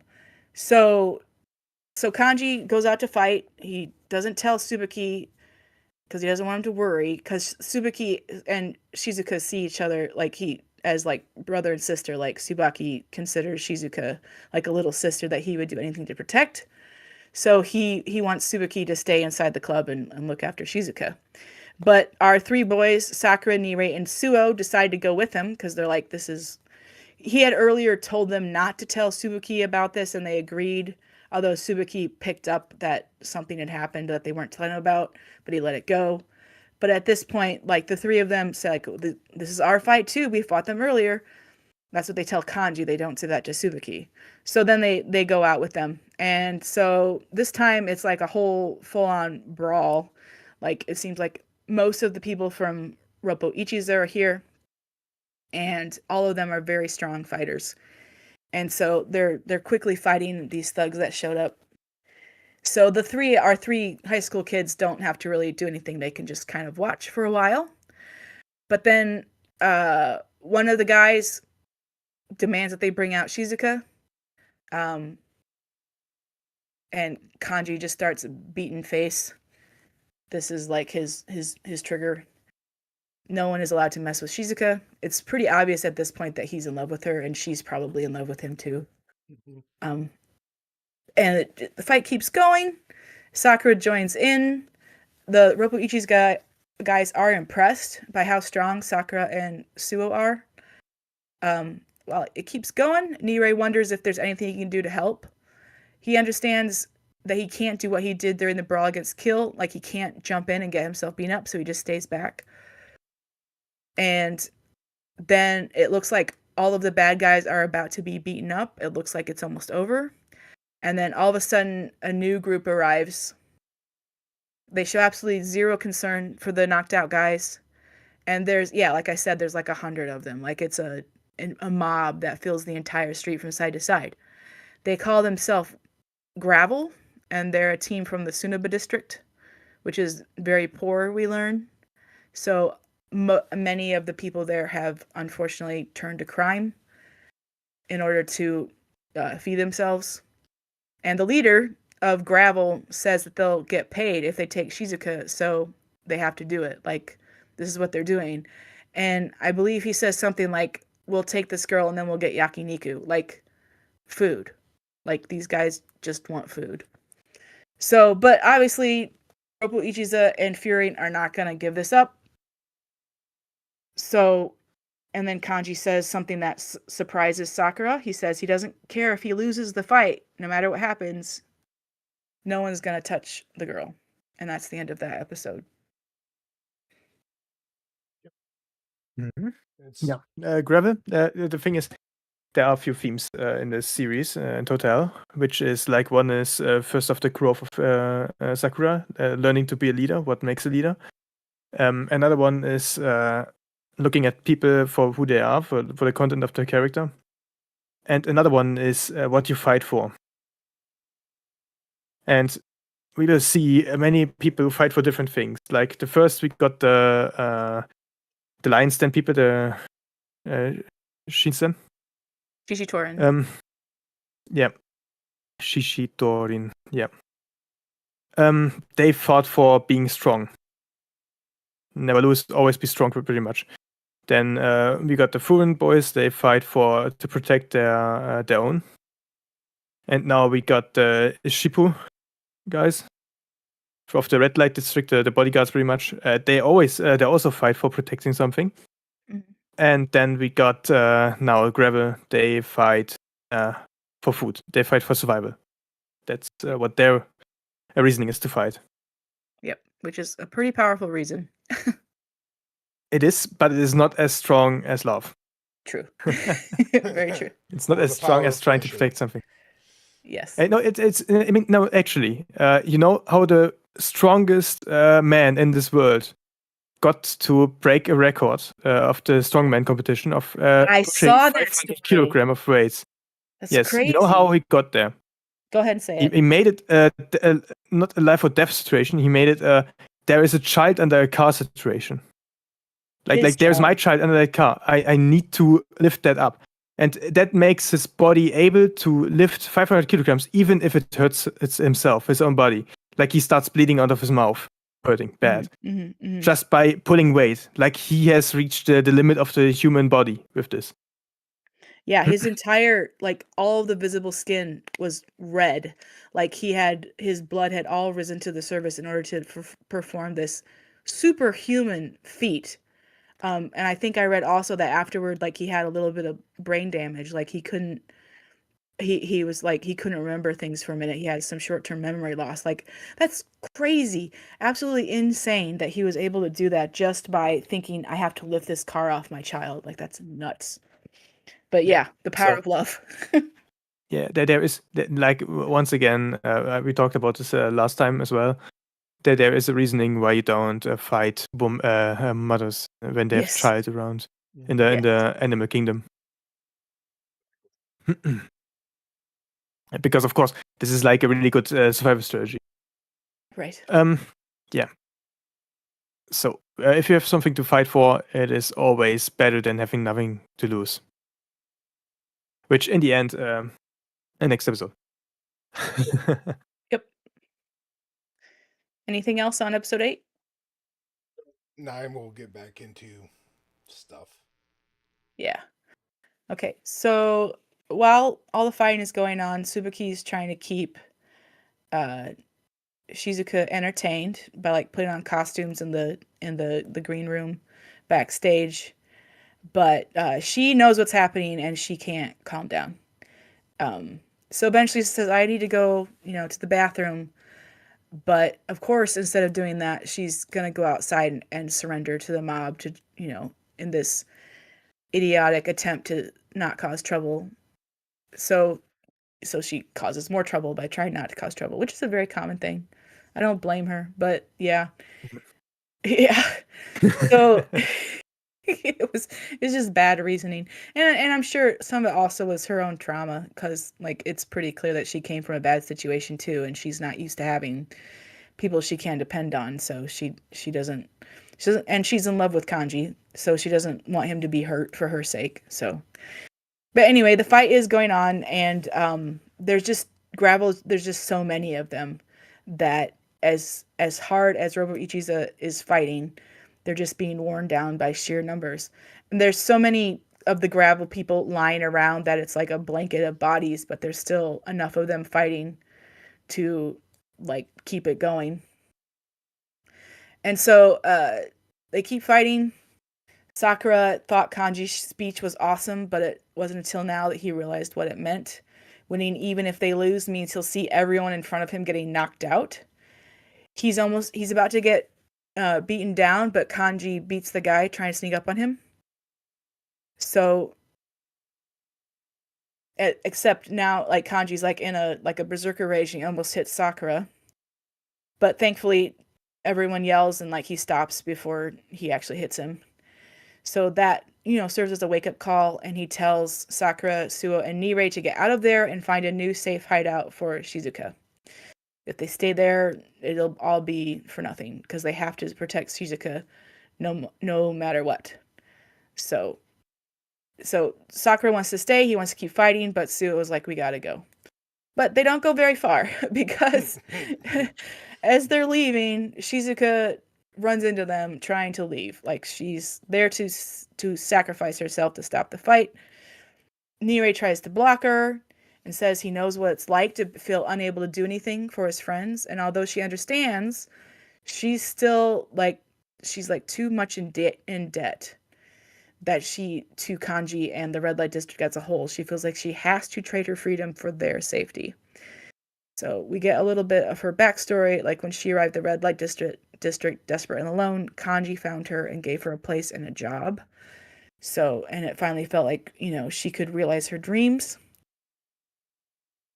So that's when Gravel's leader, Shuhei Suzuri, reveals that she's from the Tsunaba district as well. So he basically tells her, you don't deserve this. You don't deserve to have luxuries and dreams. That's not what poor people get. That's not our reality. She had no relatives and she had a cleaning job, and when all of a sudden a rich man offered to buy her. So she didn't want that, so she ran away, and that's when she ended up in the Red Light District singing at Kanji's club. So the Gravel leader orders his men to hold Kanji so he can't protect Shizuka, and then Shizuka starts running toward him, giving up her entire life, but someone else stands in front of her. It is Tsubaki and the twins. They have arrived. They figured out that she was taking too long in the bathroom, and they came out. Yep. And Tsubaki had suspected all along that, more was going on, but was trying to keep a brave face for her. So Tsubaki tells Shizuka that she should do what she wants, and she should stay at the club. And she starts crying and says she does want to do that. And so Tsubaki joins the fight. And as soon as he starts, the mood changes. Also, her captains, Siru, or vice captain, or his vice captain, Siru and Uryu, start fighting everyone with extremely synchronized fight moves. So they open a path while Subuki walks toward Suzuri, the gravel leader. Even though they have way more guys, the twins dismantle them. Tsubaki says that Suzuri envies Shizuka. He finally feels like fighting and throws a punch at Tsubaki. So yeah, this guy Suzuri had been like standing aside and just kind of talking while all of his guys were fighting and falling, getting beat up. So at this point, Suzuri, having been told that he envies this woman from his own district, he finally gets his dander up and he throws a punch at Suzuki. And then they keep fighting. And that's when he he makes fun of Suzuki for wearing makeup because it's useless. It doesn't taste good. You can't eat it. It's like it's useless. And Suzuki says that wearing makeup is what gives him strength and that he can't lose to someone who doesn't understand that. And that's the end of that episode.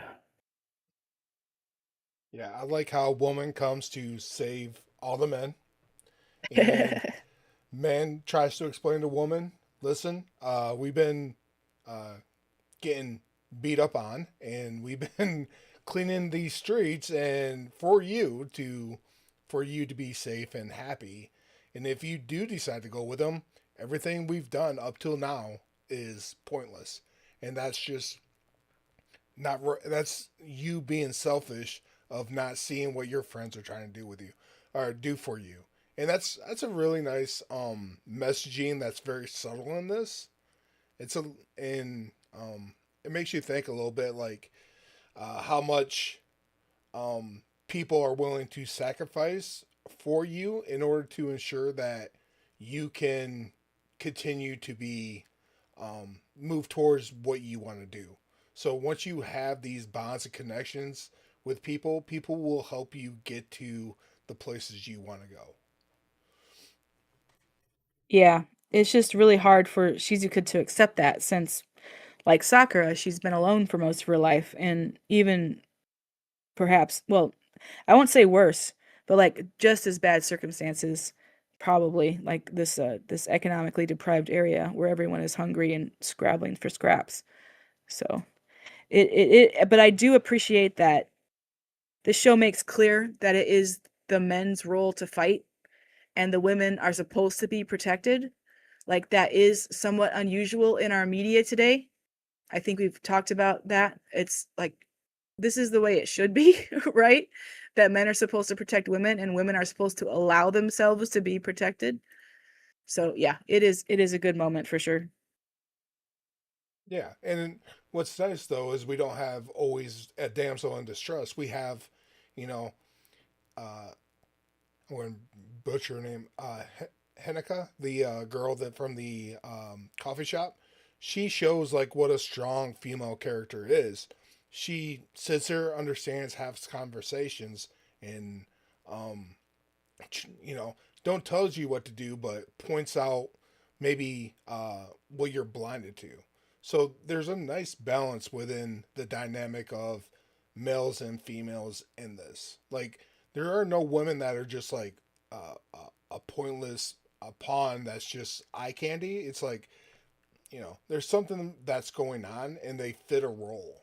Like even the old lady when Sakura got sliced in the ankle, like she came over to mend his wounds.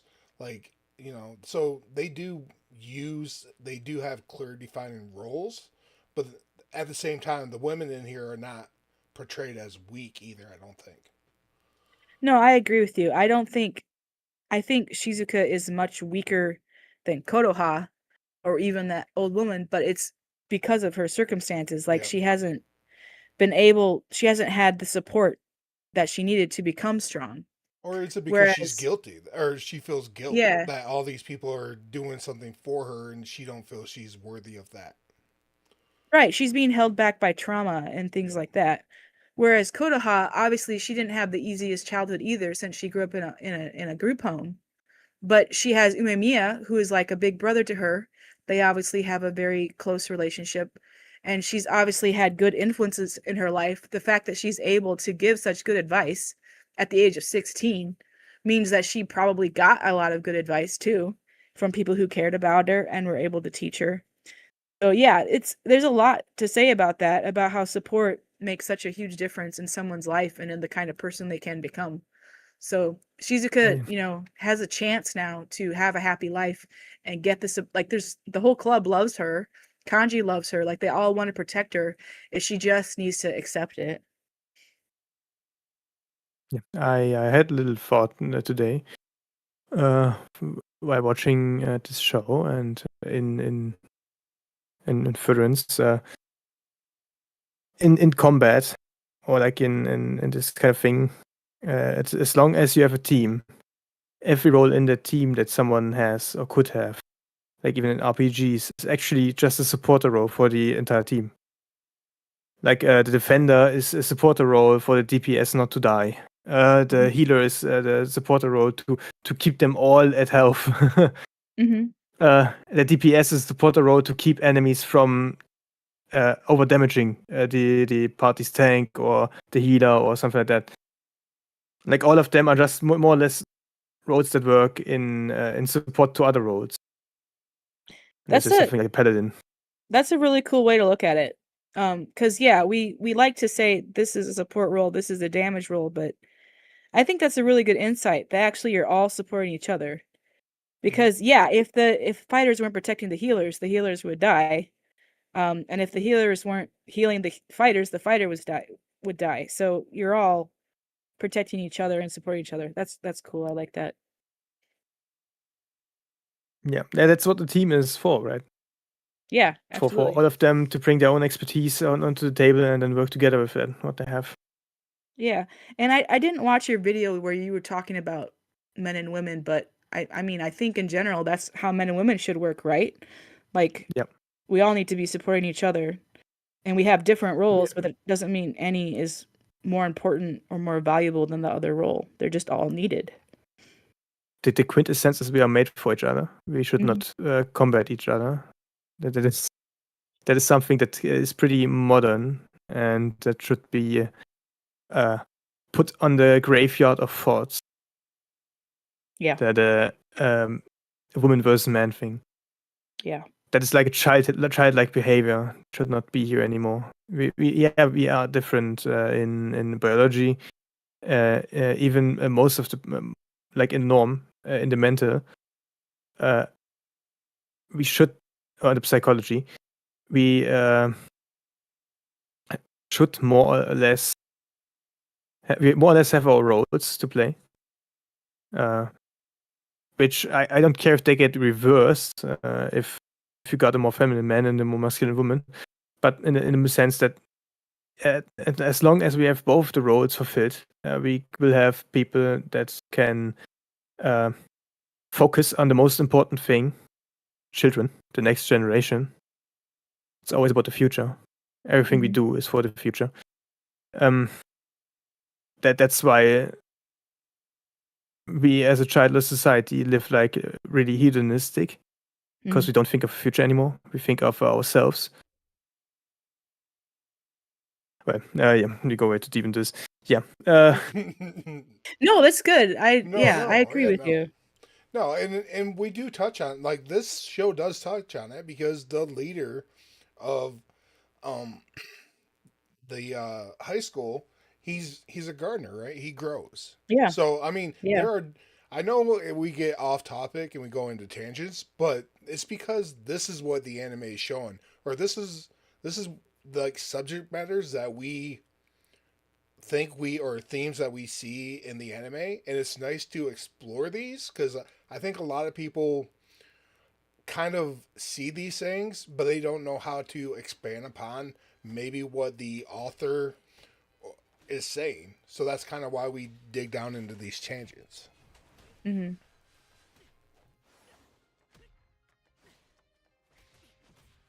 Yeah, I think that was very good and interesting tangent. All right. Yeah, now we gave insight. Now we have fulfilled our content creation. Yes. All right. If there's nothing else, then on episode 9. Right, so Yeah, okay. I think it was that, right? The next is again fighting. Yes. Fighting, So yeah. episode 10 is Gravel versus Subuki, basically. All right, so the fight continues. Subuki says that Gravel's trying to steal Shizuka's love, and he takes that personally. Compared to that pain, his punches mean nothing. Then he slams Suzuri's head to the ground. All his team members get worried about him and scream his name, which confuses Sakura because up till now they have not cared when any of their members have fallen. Like they've just not even glanced at them when someone went down. But Suzuri's different. Like they're this leader here.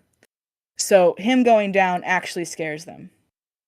But he gets up, and he tells Subuki that everything he's saying is idealistic nonsense, and their realities are just too far apart. So now we get Suzuri's backstory. So when he was a child, he hated seeing his friends fight over food, so he convinced them to share instead. So we see this image of a cookie that's like broken into like 6 pieces, and everyone has like a sixth of a cookie. But and then they get more and more people who would join their group, and the cookie would, like, the pieces of the cookie get smaller and smaller as we get more of this backstory. So none of them remember being full. They're always hungry, but at least they weren't turning against each other. They were always sharing, and Suzuri made that happen. His force of personality, his philosophy of like we are all here for each other, kept them together. So Suzuri eventually realized that they never achieve anything and they die a pointless death. So he united them and created Gravel. And the reason he called them back is kind of the idea that, yeah, they're all small little stones that you wouldn't notice if you stepped on one piece of gravel. But if you're buried in gravel, well, that's how Gravel wins. So Subuki talks as the fight continued about how painful loss is, but Suzuri never had anything to begin with, so he can't relate to the idea of loss being painful. So it doesn't matter what Tsubaki says, it's all static to Suzuri. That's when like the fight gets more frenetic and more charged. And Tsubaki fights back harder too. It really is another one of these, as we've seen throughout the show, it's, you know, a fight of philosophies. It's like I thought when watching this episode this time, this is just Maslow's hierarchy of needs. You know, Suzuri's down at the bottom of the hierarchy where he's just trying to get enough to eat, and Subuki is up at the top of the hierarchy where he's trying to do like self-realization. So they're completely different ends of the spectrum for what their goals are and what they're trying to achieve. So, and Subuki actually understands this. Like he realizes that Suzuri is going through pain too, even if it's not the same. They're having a conversation, you know, like out loud and with their fists. And Subuki is understanding something is wrong here. That these guys aren't just thugs fighting for the sake of power, that there's some pain there, even though if he's not sure exactly why or what. So eventually, Subuki wins. He defeats Suzuri. And Suzuri says he's sorry. And now Subuki wants to help him and the other Gravel members. So at this point, Kanji and the others from the Red Light District tell them that there's a lot of stores opening up and they're going to need new employees. So if they want to stop being a bunch of thugs, they can get jobs. There's not enough for everyone, but there'll at least be enough for a few to have jobs. And all of them who say, okay, well, if any of us get jobs, we'll use that money to feed everyone else. Like they're a very classic collective. So after that, Suzuri just surrenders completely. He accepts. He apologized to everyone, and he apologizes to his friends, saying that he forced them down a bad road. So he expects them to be upset about it, but they all immediately follow his lead. That's his strength as a leader. Like, he kept them together, and they're going to stay together. So at this point, Tsubaki scolds Shizuka, tells her that trying to give her up was stupid and she was trampling on everyone's feelings. They all wanted to protect her, and she was disregarding that, and never do that again. So at that point, Shizuka apologizes, and they hug. So Kanji tries to defuse the situation, and his friends start teasing him about how he and Shizuka should date already. Suo jokes about it with Sakura, expecting him to be, turning tomato red again, but Sakura is lost in thought. Sakura tells Kanji that he can't stand the way they fight, meaning Roppo Ichiza. At first, he thought their mentality was cool, but he changed his mind after realizing that it means, everyone's going to go down. He understands it's naive, but he doesn't want any of his friends to get hurt. And Kanji agrees with him. He doesn't want that either, but he believes Sakura should try, to avoid his friends getting hurt. And he says that he's smart and strong enough to achieve that. So even if it's idealistic, you should still reach for the best possible outcome. So right then, Kanji remembers someone hired Gravel to kidnap Shizuka. Although Suzuri believes he can talk things out and solve the problem, it seems the problem is already there. Suddenly, a tattooed man calls him a loser and affirms he can't do anything. And it turns out this is the same guy who appeared after the Keel fight, and Tsubaki knows him. And he seems scared of him. And that's the end of that episode. We got once again the theme of this episode is actually once we get after the we fight for survival is forgiveness, repentance, and there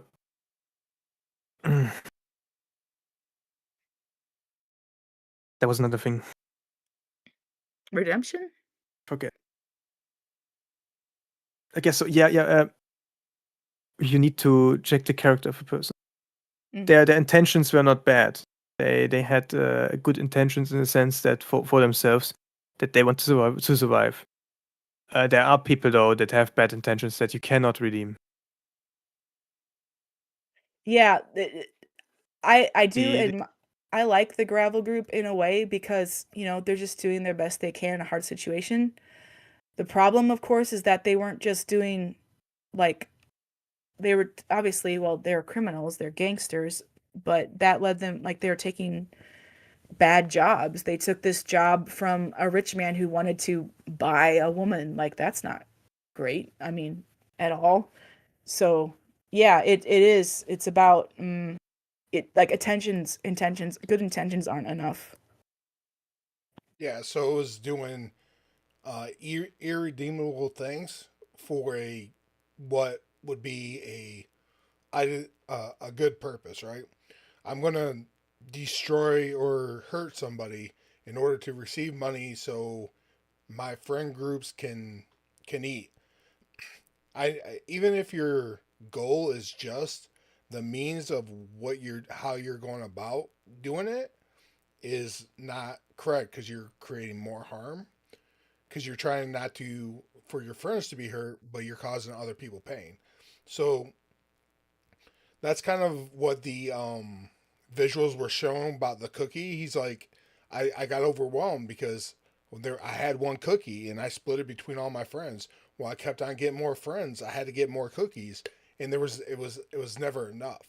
Like he got lost into trying to support and lost his way and started doing, shady things in order to support everybody.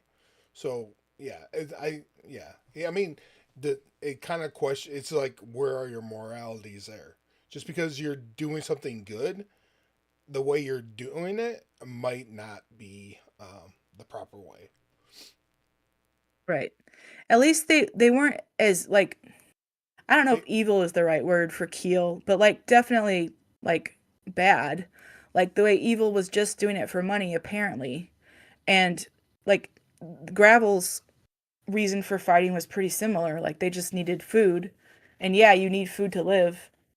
It does have the anime thing where the answer is kind of pretty pat. It's like, okay, so you guys don't have food, so you're doing these bad stuff. So here, we'll give you jobs, and like instantly everything is fixed. Like that's not how real life No, works. no.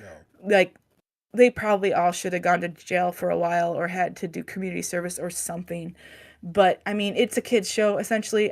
It's a shonen. It's meant for high school boys. Sometimes a pat answer is all you get in a show like this. And it is the correct direction. Like a gangster can change their life. They can make restitution and, find a straight job and do good things in the world. It's just, this is an anime, so we have to wrap it up really quickly. So this is going to happen right now. And everyone's going to agree and it's all going to, now it's fixed.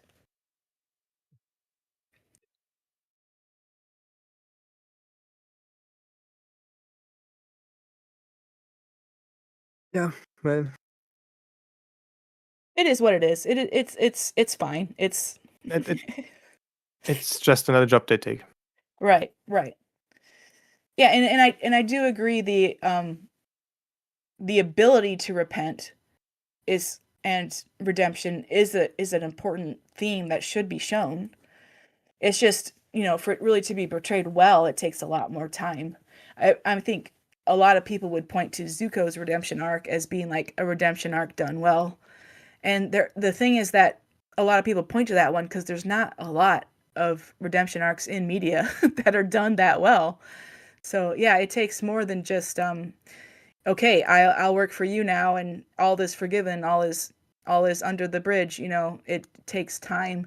It took Zuko many episodes to prove himself to Aang and the other guys that he was actually there to help them and for them to bond and learn to trust each other, and there's just no time for that in this. Well, and also they're not the protagonists. Like this is really about a fight between two rival games who aren't even near Furing. It's like a different part of the city. So it's the arc, the Red Light arc as a whole. I think this is probably why I don't like it quite as much, is because it just feels like kind of a side story and a really melodramatic side story at that. But I don't hate it. It's just like not anywhere near my favorite. Put No, it no, that no. way. Yeah, I agree. I agree. It's a little undercooked. There's some themes and messaging in here, but I don't think it's done to as good as season one was done. Yeah. So it's time to There's a lot of eat. It's time to there's a lot eat. of there's a lot of fun stuff It's in it, always but time to eat. yeah. Yes, so we get another scene where a redeemed rival joins in for a meal, and this time it's Suzuri coming to them with obviously not everyone in Gravel can come. I think it's just Suzuri, but like Kanji's like, okay, we're gonna feed you. We're gonna you're hungry. We're gonna get you some food. And I don't know if it's ever mentioned that they're gonna get food for the rest of the guys too, but like that bothered me the whole episode. It's like, but what about the other 100 guys who are also The ones hungry? that he cares so much about. Right? He was doing all these Right. dastardly deeds for. Right, like Suzuri's coming to this restaurant to have a feast and like finally realize his dream, which I will summarize in a minute. But where's the rest of them? Anyway, it doesn't. Again, this is an anime. It's kind of a kid show. It doesn't really have time for, but it was bothering me the whole time they were having this feast. All right, so Kanji and the rest go to a restaurant where one of the Roppo the members work. Even though they're mostly unscathed and Suzuri and Shizuka are with them, some aren't that happy. Nirei is scared out of his mind, and Sakura is furious at the guy who attacked them. So then we flash back to that tattooed guy. So the strange tattooed man jumps off a roof of a bar trying to copy the hero landing they see on TV. Instead, he hurts his knees and complains about how hard it is. Still, Kanji and Tsubaki don't laugh at his clownery. They put up stances ready for a fight. When the guy starts speaking seriously again, Sakura and Suo do the same, noticing a shift in his tone. Suzuri intervenes, saying that his deal was with him, which angers everyone. Even those who knew the mysterious man didn't expect he'd be the one behind everything. He actually was a Furing student from the same year as Tsubaki, but he left the school. His name is Endo Yamato, and he's a legend among the students. However, not knowing him, that doesn't impress Sakura, who insults him for trying to kidnap Shizuka. What affects him, however, is that Endo says he was there in the attack against Keel, and he saw Sakura desperately fighting. And he says that he realized that Sakura didn't belong in Furying. So Nirei jumps out and defends Sakura, screaming that Endo can't say that without knowing them. Subuki, Kanji, and Suo quickly follow, talking with their fists. To them, there's no one more fit to be in the school than Sakura. So they fight. Endo is able to dodge everyone, but Sakura joins in and kicks him. So then he defends. Yamato tries to calm things down, saying he doesn't think Sakura is beneath the school. It's quite the contrary. In his opinion, Furying only drags him down. So Sakura would be better off alone. So Sakura says he's the one who chooses where he goes, and Endo smiles. He says he's excited to play with him a little. But Suzuri intervenes, saying it's not Sakura and their fault. He grovels to Endo, begging him to leave everyone alone. Endo laughs at how humiliating that is and tells him he can solve their problem alone. Saying that he will take care of the old man who ordered Shizuka's kidnapping. Then he leaves. But not before, just doing one last act of intimidation. Alright, so we got this whole villain introduction. And now Sakura knows who he is. Subuki knows that he's on the field. They all know that he was involved with Keel somehow. And that he was involved in this attempted kidnapping. Alright, so flash forward to the restaurant. Suzuri apologized to Sakura about Endo, but Sakura says he doesn't need to apologize. He's only mad at Endo, so no one else needs to be sorry. And they party, and they find out that Suzuri's dream is to play video games. And they actually have a console there, so then they start playing video games. And Suzuri's happy to play, even though he's really bad at it. Subuki gets so happy that he starts to cry a little. And Sakura is also playing for the very first time, but he gets mad about losing. So he's also very bad at it. Yeah, it's a cute scene. But like I said, I kept thinking about all the other gravel guys who were not there. They got pizza. All right. We got a pizza. Yeah. I'm sure back at the restaurant, somebody gave them some ramen or something cheap. All right. Not this nice meal that Suzuri got in this nice restaurant. All right. So and it is said that Endo has only ever given compliments to one person. So Kanji's worried that he's giving compliments to Sakura. So then Subuki contacts Umemiya, and they have a meeting. The next day, Sakura, Suo, and Nirei go to Furying's roof to meet all of the big guys.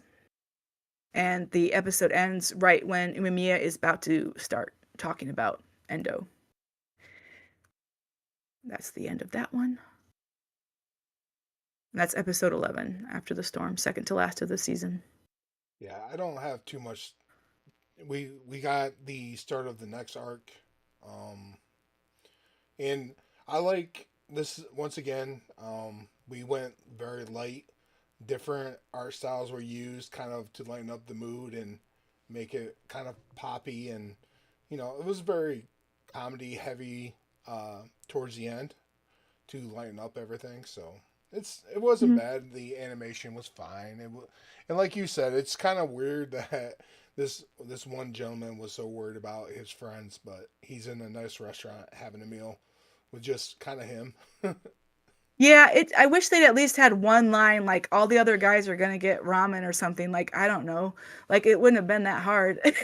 But instead they were just kind of left, okay, all right, I guess this is what we're doing. Yeah, it breaks his character. Yeah. It is also, I mean, I know this is part of Japanese culture too, is to have these like new hire kind of, you go to, like, when someone is hired on at a job, you have a meal at a family restaurant, like with all your coworkers, to kind of get to know everyone and have a little drinking party. So I think that's what this is. It's meant to be like Suzuri is a new hire at Kanji's restaurant. So now they're all going to eat together to celebrate that. But it just feels a little weird after how fraught the last episode was. It's fine. It is nice to have a little bit of a slower moment after, a big fight. And yeah, the introduction of Endo was pretty cool. It doesn't stick in my mind or anything, but for a villain introduction, it totally works, of course.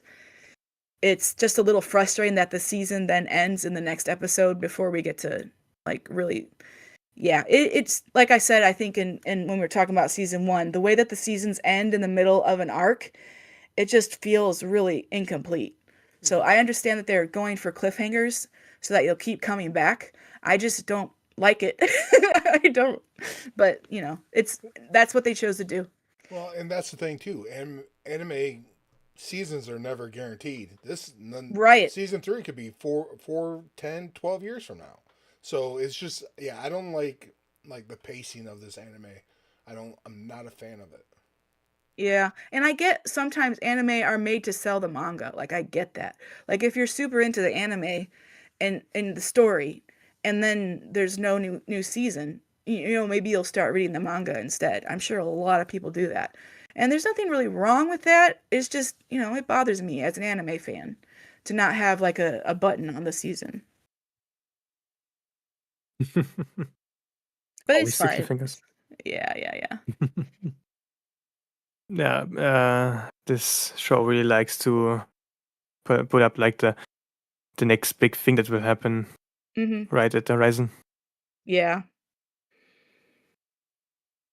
All right, moving on to episode 12, last episode that we have so far of this show. Umemiya is late because he went to Kotoha's cafe to get sandwiches and coffee for everyone.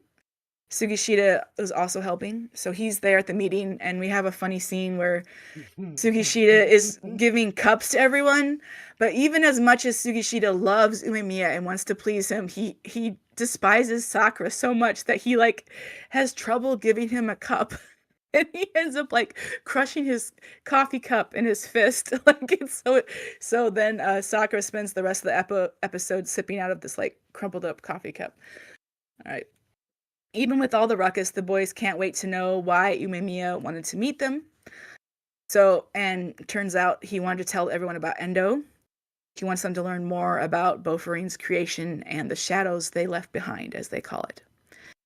So, Ume tells a story. Ume asks Nirei to start it off because Nirei is so good at gathering intelligence and knowing all this lore. So Nirei gives some lore about how 5 students enrolled at Furine and challenged each one of the factions within the school. They converted all of their enemies into friends and changed the school from the inside. Once they ended all conflict and unified the students, they created Bofurine. But when Ume asked about Endo, the story is much darker and less exciting. Nirei tells the group about Endo's faction within the school, a group that destroyed everything in their path. Even though he was also a first-year student, he was their final and most dangerous obstacle. And when Umemiya defeated his faction, they left the school instead of joining Bofurine. So, as dangerous as that seems already, but there was a mistake in Nirei's retelling. So Umemiya explains that he and his friends never actually defeated Endo's team. Before everything was done, they just left. So they liked the old chaotic school, and so they left before it got fixed. They didn't like the changes. So now it seems like Endo is trying to bring back all the violence from before. So Sakura says, well, that's good. If they're going to come to them, then it'll make it easier for us to fight them. So they'll win no matter what, and Bofurine will protect the school and the whole city, and everything will be fine. And that, everyone is glad to hear that from Sakura. That he's, so excited basically to defend his new home. And Umemiya remembers talking with Kotoha about Sakura. She said that Sakura came because of the old Furine, the old chaotic one, saying it was made for him, but she never believed that. So now Ume can proudly say he's happy Sakura came to their school, and because of that, he wants Sakura to deal with Endo. However, that also brings up something else. Umemiya never fought directly against Endo. He would always go up against someone else. This is Takeshi Chika, the strongest student to ever attend Furing.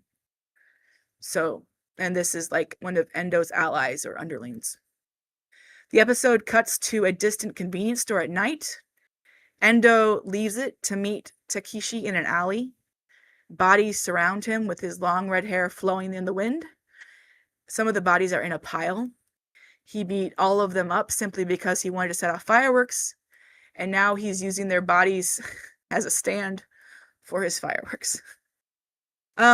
They don't go up as high as he wanted, so he ends the season by saying, "I need a bigger pile." The most melodramatic thing a high school boy could possibly say, I think. And that is the end. That's what we have of Windbreaker in anime form.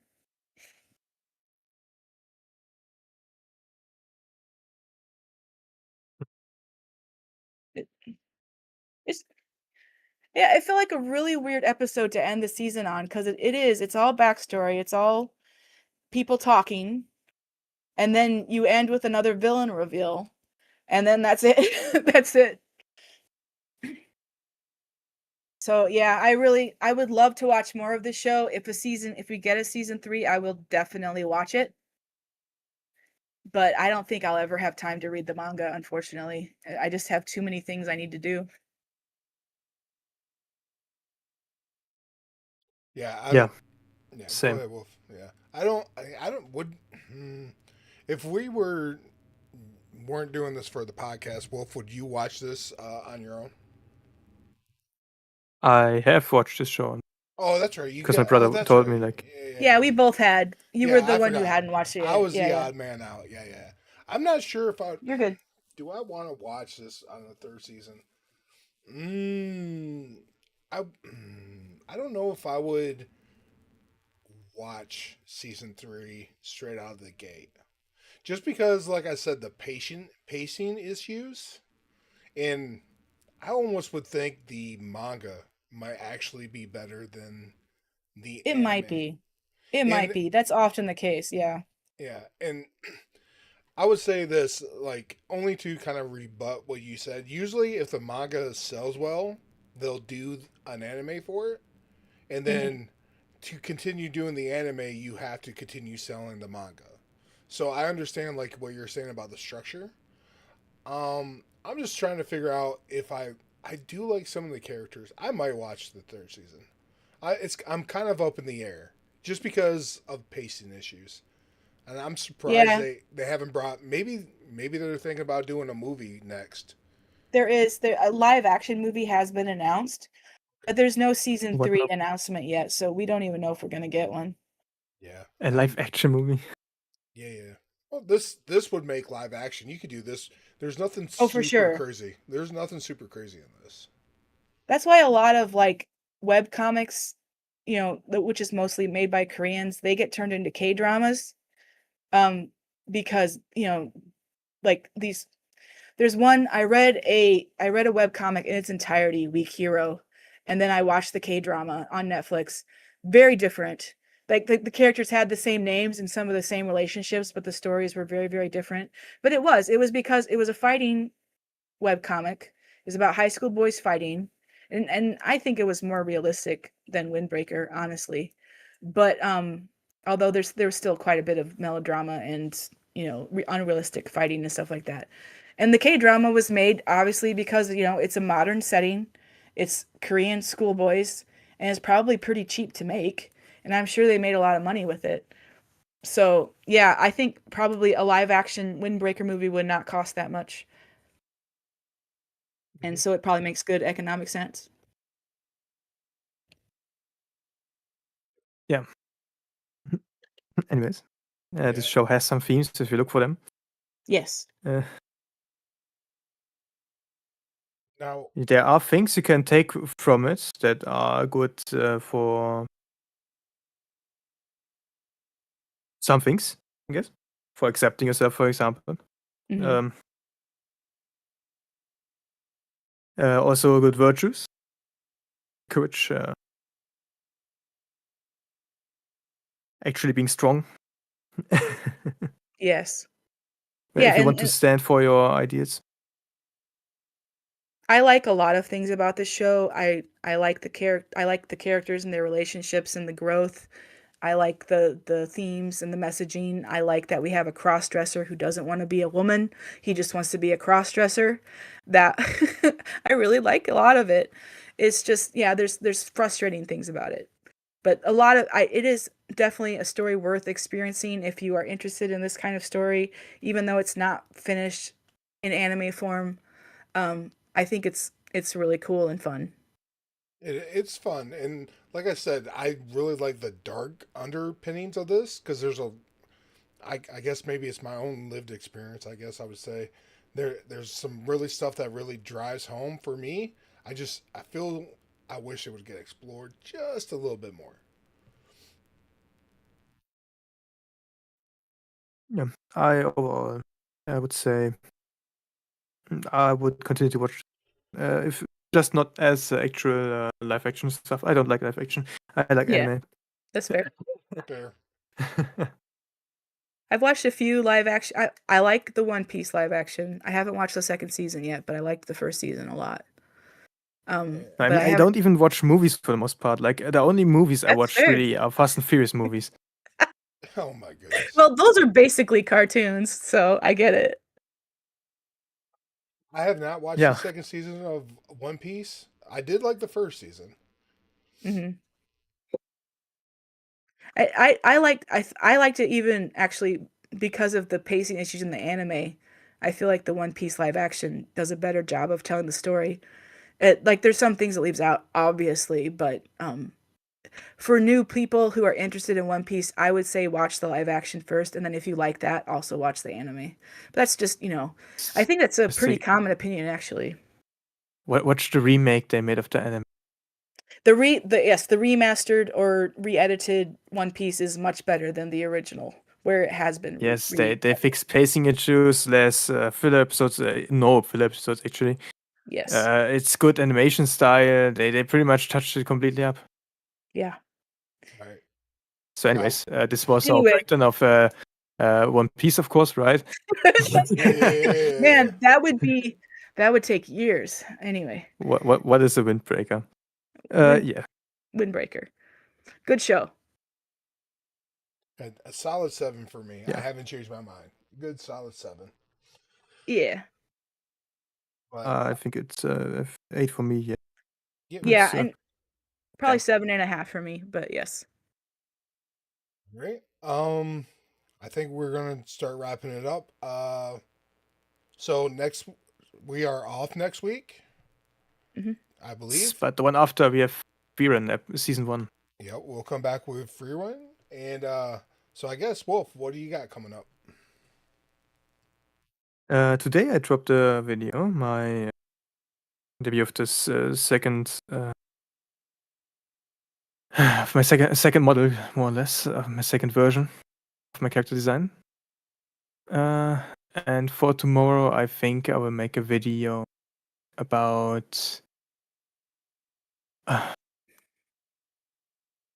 the leftist theory of progress, I guess. Like the history was a linear progress that always went forward. I got like multiple projects in the making, and scripts in the writing. But I think this will be the next one I will do. Lily, what do you got coming up? Well, I'm working on a fan vid for Nuxanor. Don't know when that'll be done because I really want to make it good. So I'm, uh, but slowly I'm getting generations that I like, and slowly I will figure out how to edit it in a way that is fun. But the song I'm really happy with. Uh, it is ska and a little bit of dub and EDM, and I love ska, so it's a fun song. I can't wait. Uh, yeah, and tomorrow I'll be posting a hymn and a Bible reading. And we'll see about next week. I want to do at least one video in the middle of each week about some other topic. Maybe I'll talk about Windbreaker. Maybe I'll do something else. We'll see. Awesome. And then I don't know what I will be doing something. I just did the bloop lo-fi with a little pad in there. Pufferfish pat. Yeah. I think it was cute. Um anyways, but I can't wait. Because Torrent is a hater of free run because it's popular, and this I can't wait to torture him with it. So I guess until